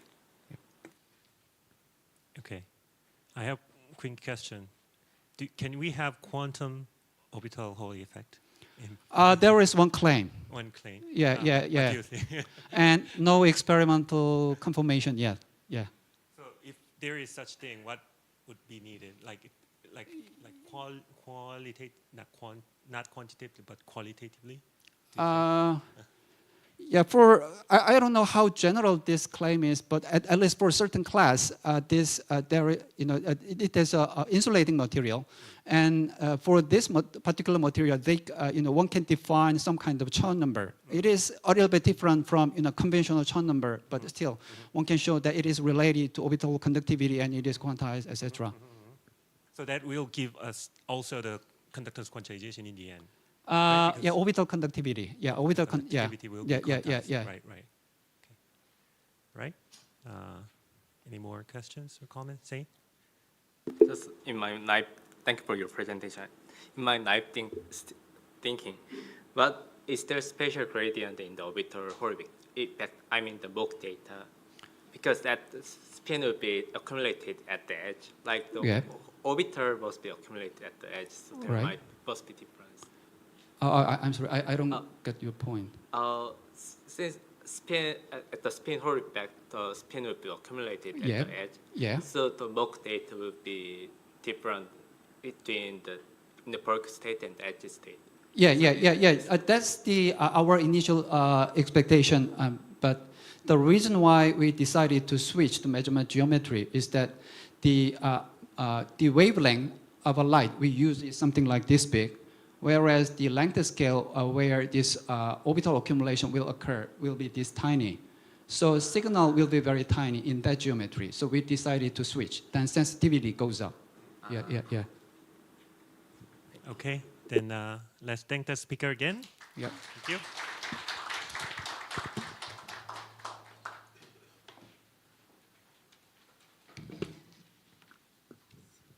So, okay, our last speaker of the last session of the conference, Professor Kazuaki Takasan. He's an assistant professor in the Department of Physics, Graduate School of Science, the University of Tokyo.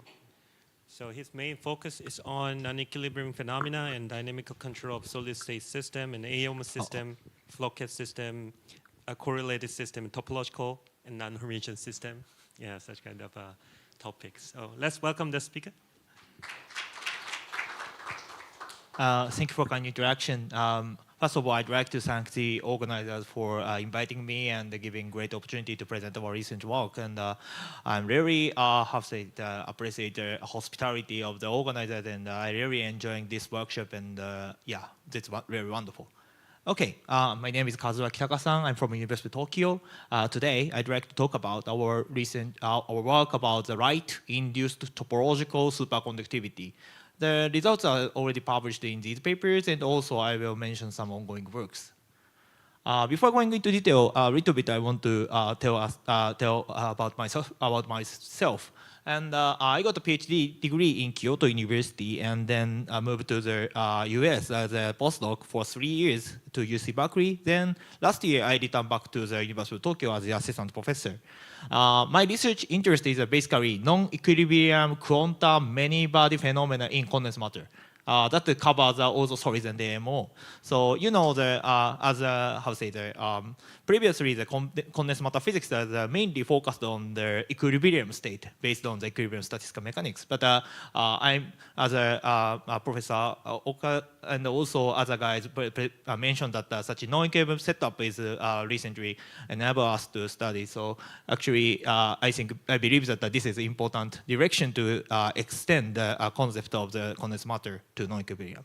And I did several things, and one most important thing for me is light-driven quantum materials. It is very similar to the Oka-san's one. And also, today I will talk about that topic. And one of my works is about the light-induced topological superconductivity. And also, I'm doing the about non-equilibrium stuff in theory side. I'm doing the constructing the many-body theory for nonlinear responses. Recently, by Masaki Oshikawa and Haruki Watanabe, it was proposed that nonlinear derivatives, it is the most singular contribution in the nonlinear conductivity. I'm trying to do the construct some many-body theory to get better understanding of this new quantity. It is one theory side stuff. And also, I'm curious about a very interdisciplinary topic related to non-equilibrium. So recently, we proposed a quantum active matter. It is sounds a bit strange, but actually, if I explain that in one word, it is realize birds in ultra-cold atoms. So sounds interesting, but actually, it is a kind of interdisciplinary work of the biophysicist and AMO physics, and I'm very excited to that. I was very excited on this topic, and if you're interested, please read this paper, but I feel difficult to decide which topic I will talk in this conference, but this topic have a tight relationship with work by Gil Ho in Postech, so actually I will choose this one. And also, I have been working on time crystals, on non-Hermitian physics, electron hydrodynamics. So if you're interested, but unfortunately, we don't have much time after my talk. But if you're interested, please catch me or please contact me. So today, I will talk about this one. Okay, but at the beginning, I need to introduce what is a topological superconductor. Maybe many of you know about the topological insulator. So trivial insulator is a usual boundary insulator like gallium arsenide. It is their electric bands and it have a gap. And the topological one is they have a gapless mode. It localizes at the boundary. So thus edge modes contribute to the charge transport, and it works as a quantum Hall effect or such interesting topological phenomena. And topological superconductor is also very similar. So superconductor is similar to insulator in the sense of the existence of gap. So superconductor also have a gap, and the gap is made from the hybridization between electron and the holes. And this band structure is called Bogoliubov quasi-particle bands. And topological superconductor has a gapless excitation in the Bogoliubov quasi-particle bands.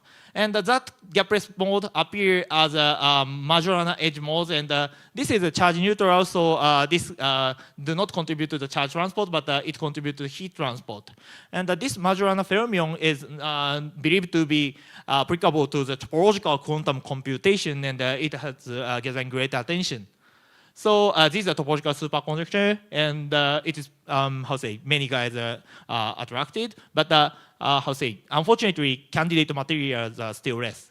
So, for example, it was mentioned in today's morning session, but one possible direction is to make the artificial topological superconductor. For example, like a nanowire-on superconductor, but it was still not settled down about such a nature of Majorana fermion. Another direction is to find the natural material of topological superconductor. There are several candidates, but as far as I know, it is not so settled down. And for example, like kappa-doped bismuth selenide is also one candidate, but there is some experimental results claiming that it is trivial. And radium telluride and iron telluride sounds like very nice, but it is very limited by 2, I think. And based on this situation, I think the new experimental feasible proposal for topological superconductor is highly desired. Okay, and another topic is the light-induced topological phases. This is sometimes called Floquet topological phases. It is nothing but the same as Oka-san introduced in his talk.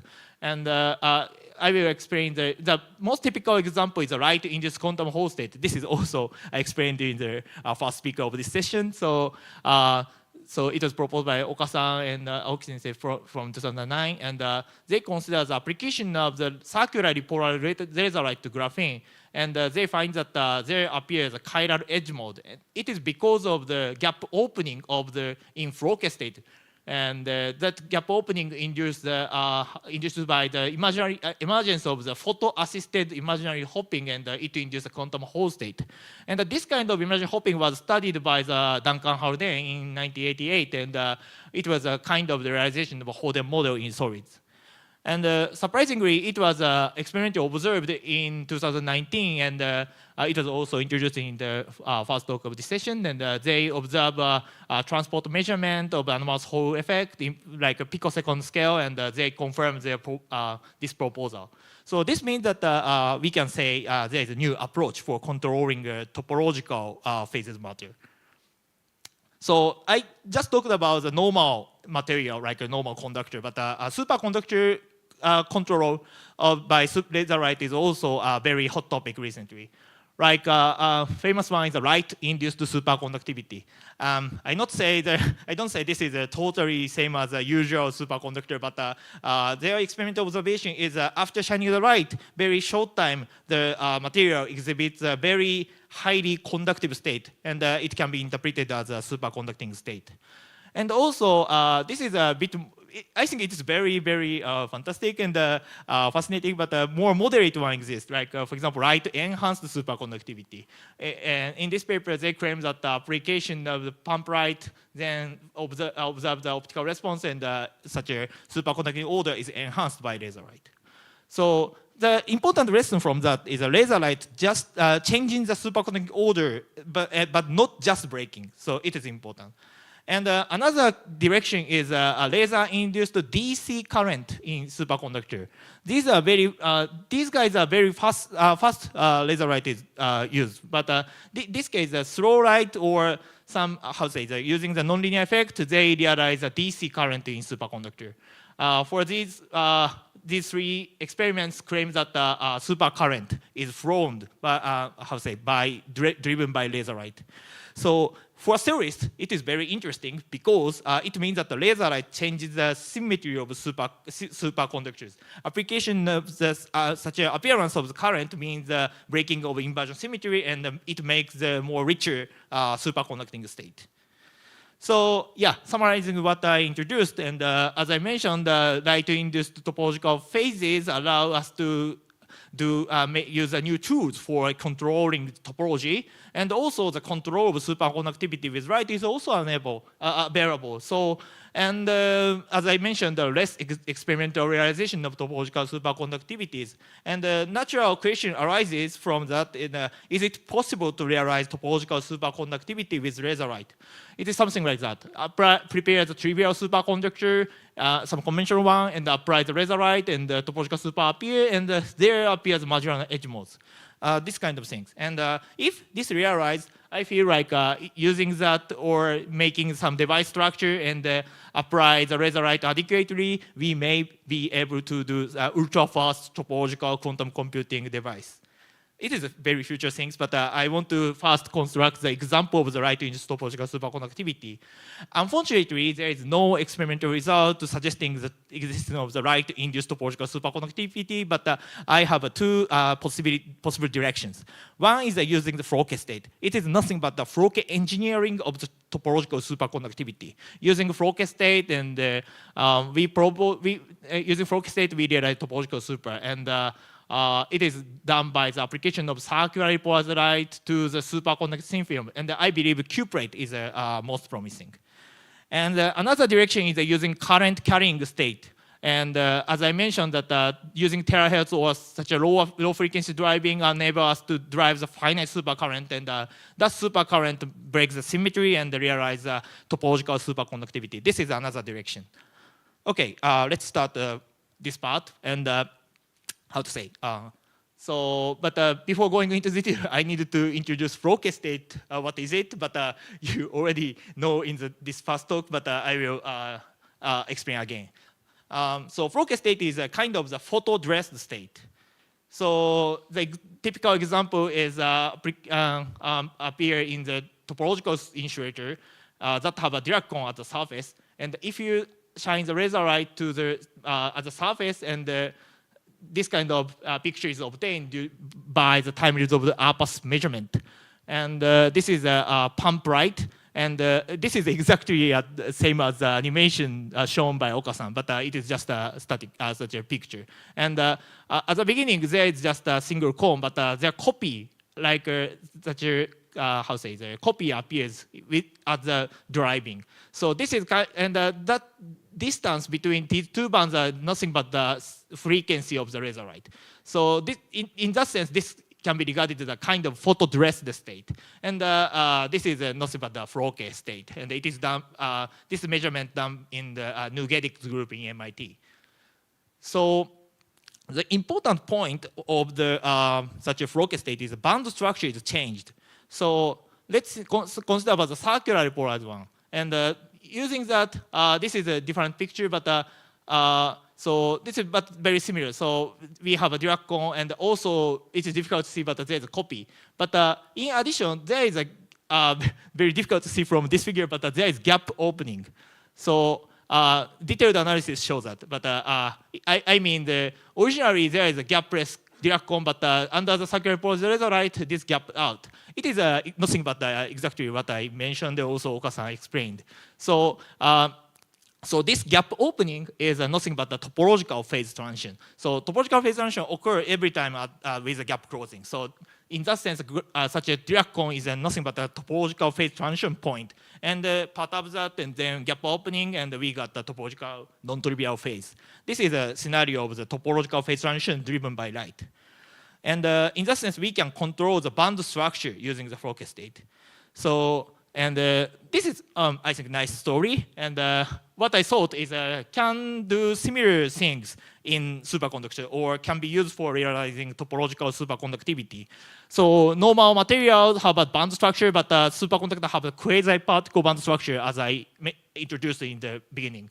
So, and for that purpose, I focus on the point nodes in D-wave superconductors.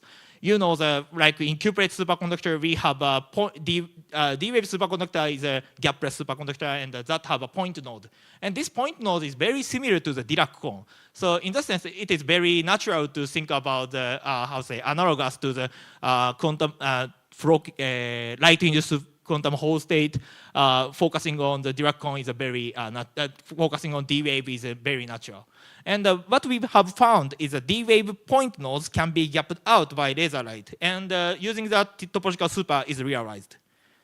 I briefly go through the theoretical detail. It might be boring for experimenters, but please bear with it. Okay, this is set up, and we are considering the cuprate thin film here, and we put on the substrate, and we consider the circular polarized laser light. So in experiments, we use this kind of pulse laser. So it is different from this one, but for theoretical calculation, we take this kind of completely periodic driving. It is important to use the Froke theory. And time-dependent Hamiltonian is like this, and this is how say the kinetic motion, and this reflects the lattice structure of the cuprate.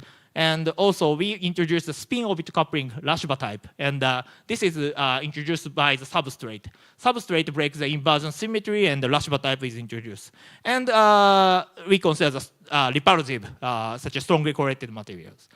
And this time, the important input is that this K is shifted by A. A is a vector potential. This describes the effect of laser light. And important things is this breaks the time reversal symmetry. So circular polarized laser light have a kind of chirality, and that breaks the time reversal symmetry. And based on the previous work, this symmetry breaking, both of that in cuprate, makes the topological super. It was already known by this paper, and we noticed that oh, this can be possible. This would be possible by these applications. And to show that, we take the Froke theory. As I mentioned, this is a time periodic, so we can apply this is time periodic Hamiltonian, so we can use Froke theory.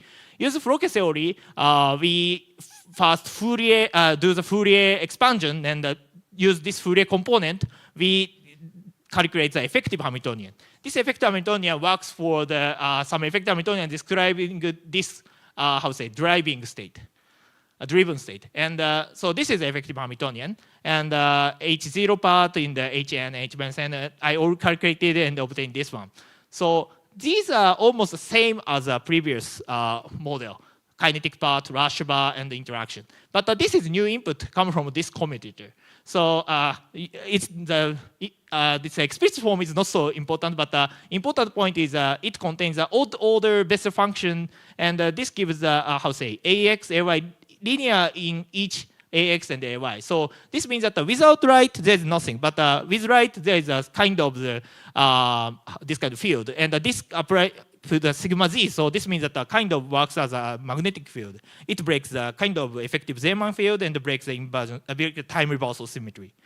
And so next, I want to consider the superconducting order. And as you know, we want to consider the D-wave. So just taking the mean field approximation, and we decouple into the D-wave order parameter, and then in addition to that, we need to take into account the breaking effect of the inversion symmetry breaking. So already the parity symmetry is not good. So actually, odd component is admixed. But important point is the odd component is safe to be very, very small. So I just introduced a very tiny component of delta p. So I mean that this is kind of D plus P wave pairing. So, and using that, we write down the Bogoliubov-Dojan Hamiltonian, taking this as a normal part, and I take the pairing part, and I got that, then I diagonalize that, and I can get the quasi-particle spectrum. It is a result, and this is a quasi-particle spectrum without Razorite, and there is a 0.8 point nodes. This is because there is a spin-orbit coupling, and they are bit splitted and splitted into the 8. And but all the 8 Dirac nodes can gapped out by Razorite. It is really similar to the light-induced quantum Hall effect. And also we did a calculation for surface state, and we obtained the chiral Majorana edge mode. It is nothing but this kind of edge modes. And I calculated the topological number, and I found that I calculated the topological number called Chan number, and this is a direct X amplitude of the Razorite and the Y amplitude of Razorite, and that shows that this appear within the infinitesimally small field can induce TSC. It is because we are sitting on the topological phase transition point, so infinitesimal right is enough. Okay, the experiment would be the indirect one would be the time resolved R-pass or pump probe measurement, seeing the gap opening at the nodes, or more direct one would be the seeing the Majorana modes by time resolved STM, but it is very challenging, I think.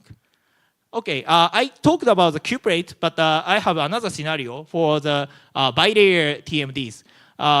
Important point is that this is S-wave, and in that sense, the conventional D-wave, S-wave is a bit conventional compared to the D-wave. So that's S-wave one is also good. And I show that using the S-wave TMD, and then get Majorana edge modes like this.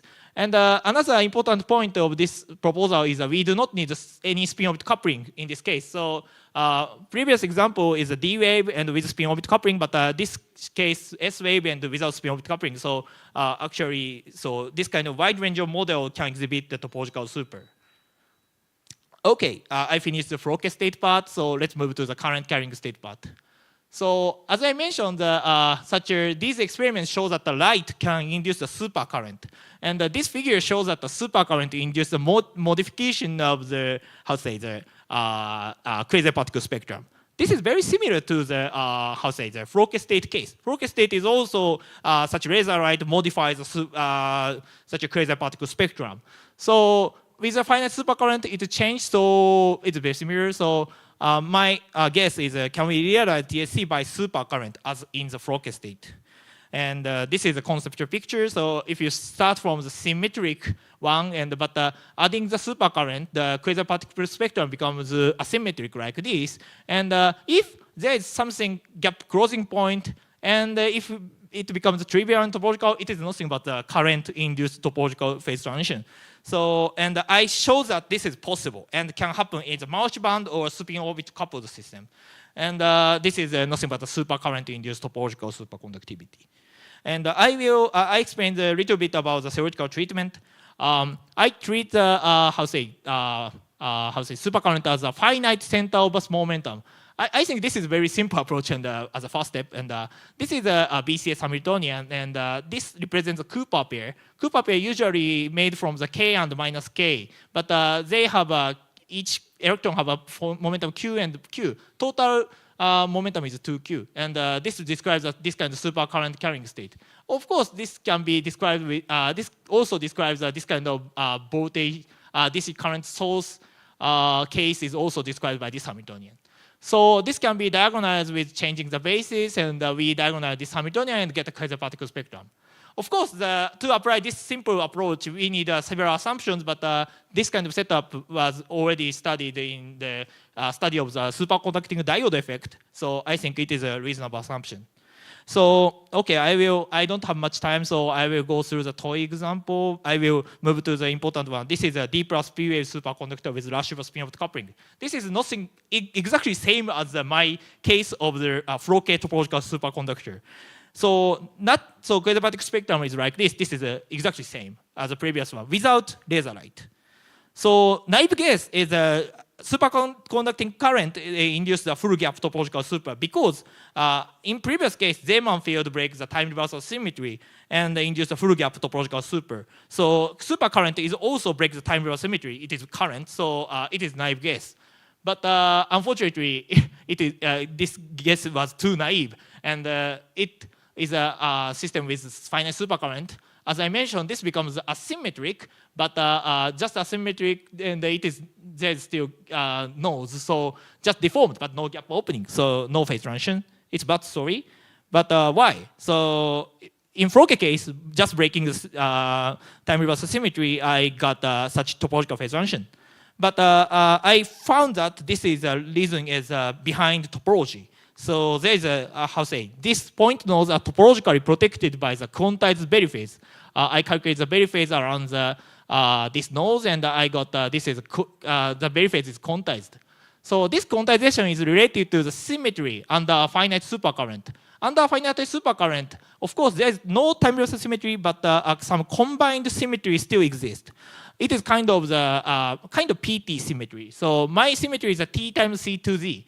I explained this. So system with here I'm considering a square lattice and there's supercurrent, and you apply time reversal symmetry, it goes there, but apply to C to Z, again return back. So this is a T C to Z symmetry. So based on that symmetry, we have a classification of the topological superconductor, and we have it corresponds to this one, and this is Z2 classified, and it is correspond to the Berry phase. So this suggests that breaking this symmetry, we can get a gapped state. And the answer, yeah, we got a gapped one with breaking this based on this term. So I choose that for my simplicity, but in general, the breaking symmetry is enough. But as I mentioned, applying the supercurrent, we got the gap opening, and I got the edge modes, and also I got the finite Chern number. And also, this is the same as the previous Floquet one. Infinitesimally small supercurrent is enough, and it is, I think, good for the experimental realization. Okay, I also have a 3D example, but I will skip, and this is almost all my presentation. And 1 minute, I will explain what's next.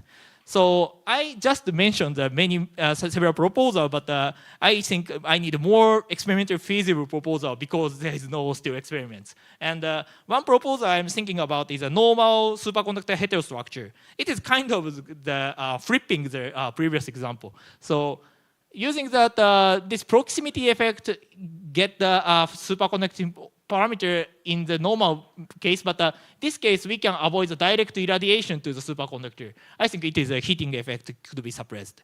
And another direction is using microwave and using the Andreev bound state.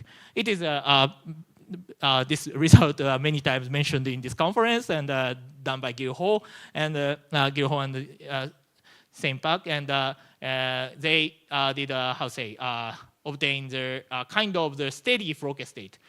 This is very different from the previous Floquet state obtained a very short time. So actually our proposals are directly applicable, but one important thing is that they system have a dissipation, and using dissipation they realize a steady state. So dissipation effect needs to be considered, but it is also tractable in our theory. Recently, we are preparing that light-induced superconductivity in dissipative superconductor, and in this paper, and this theory is directly applicable, and I hope to do some future cooperation with Gil Ho, and I'm really looking forward to that.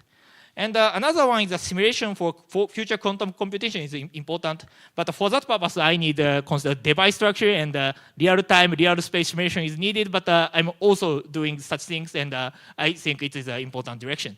So their collaborator, Hiromi Chono, now moved to Toshiba, and Akito Daido in Kyoto University, Shunto Sumita in University of Tokyo, and Norioka Akami now in Osaka University, and Yoichi Anase in Kyoto University. Okay, that's all. Thank you for your attention. Okay, thank you very much. Okay, questions or comments, please? Philip? So in the Q-Plate case, that when you irradiated, open up the gaps, and then created the topological states, is there a way that I can estimate the gap as a function of, say, apply the Taylor's frequencies, amplitude? What determines the size of the gap there? Size of gap is scaled as the square of electric field, and also the linear to the size of spin orbit coupling, and also linear to the size of the p wave pairing. I see. So applying that, it would be tiny. So I see. It is one issue for us. I see. But it doesn't seem like that depends on at all what is the frequency of the terrors or the light that you induced in there. Currently, I'm thinking about the 2D system. So actually, if the 2D system and the shine the light sufficiently, it is good. But if you think the bulk material, it is story would be changed for the near the surface is fine, but bulk is different. I think. So I'm asking that whether should be terrors, microwave, or is there the IR right? I think it seems like that there is no bound you just give. Yeah. Actually,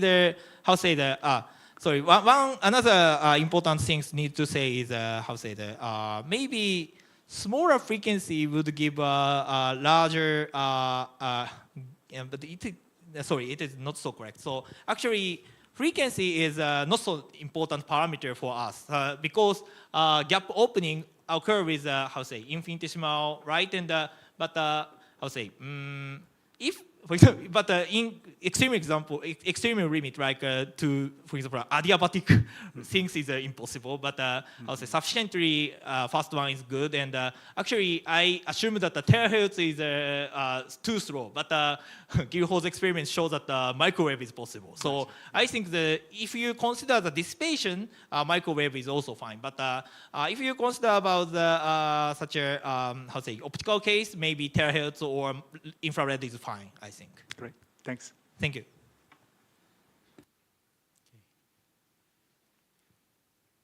Yeah, because you mentioned about you mentioned about this underbound state as kind of possible platform for topological superconductivity. Yeah. If I understand correctly. Yeah.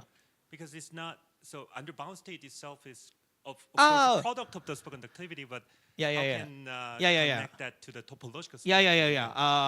Actually, it was already explained to the Gil Ho, but we had already discussion. But using for example, like a multi-terminal system, we can introduce the higher dimensional version of the underbound state, exactly what you presented. But I'm assuming using that. So that one is just confined into the very kind of zero-dimensional system, and I think it's not so good for our proposal. Thank you. Any more questions? Please make it. Okay. I have a question about how effective terahertz field works for flow-cat engineering. So, for example, 1 terahertz corresponds to 1 picosecond periodicity. So, if one needs to tune the electronic band structure with through flow-cat engineering, then one can consider the periodicity should be faster. Faster is good for flow-cat. But as Oka-san mentioned, there is a crossover. So actually, it is difficult to say where is exactly the point. But terahertz is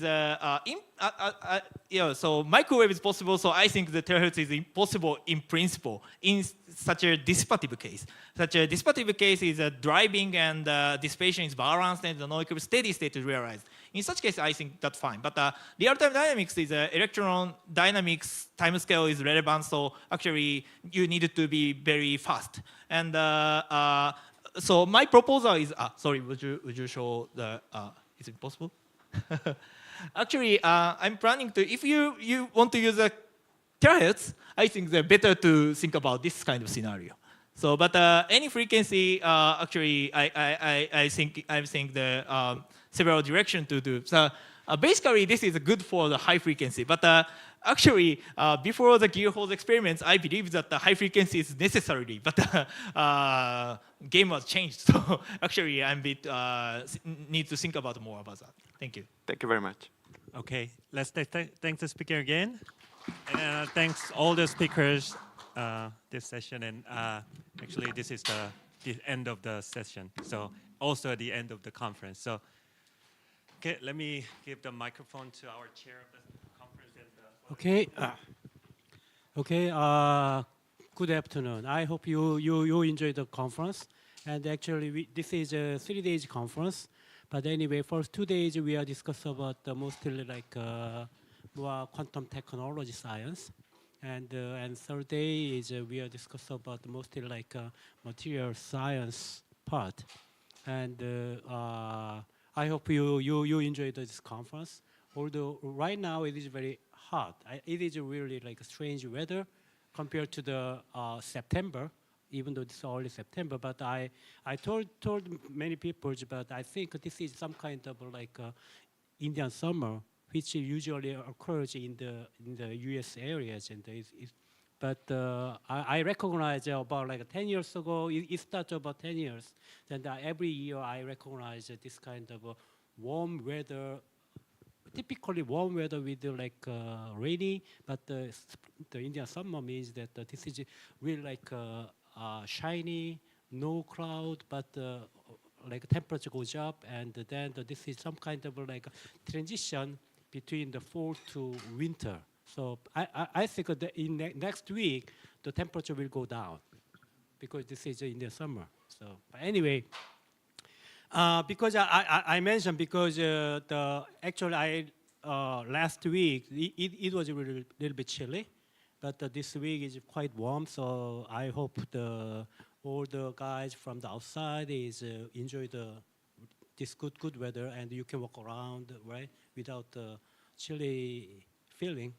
So maybe that weather also helped this conference, right? Environment of this conference. So anyway, so actually we organized this one with like as a Postech signature conference, and then the large of fund is supported by the university, so we can really like organize the little bit like big conference. And I also enjoyed all different field of the science related to quantum science and the technology science, etc. things. So anyway, I really like appreciate you attending, and a lot of discussions going on in this conference. And finally, I want to also thanks to our steps, okay? So I want to introduce the steps that really like, they really helped us to really like proceed this conference more smoothly.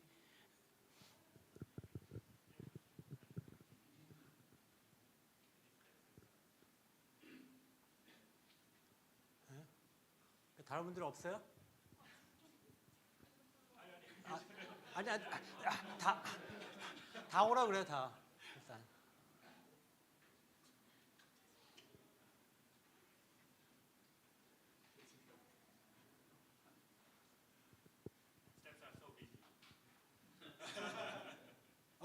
오세요.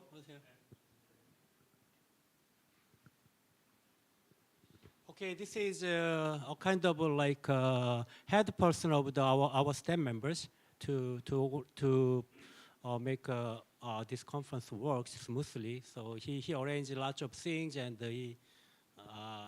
prepared many things, even like pamphlets and all the prints, and also they reserved like a restaurant and the food and all everything. So please, thanks to our staffs. Okay, thank you very much. And then I also say that I really give a great thanks to Kiro, and he really do lots of work to organize these programs and contact you guys and then collected all the abstract strings. So he really did a lot of work, and also again that I also thanks to the financial support from Postech and MPK and IBS and APCTP. Okay, and also also again the stand up during the conference that those really have to help for you to present to your transparency smoothly, etc. Things really they helped a lot. So and thanks to students. Okay, this is end of my closing remark, and I hope we can see in the future soon. And I hope, I don't know, maybe the Kiro are not so tired, or the members are not so tired, then maybe probably we will organize another conference in some soon. And maybe we can see again, right? Okay, thank you very much. Okay.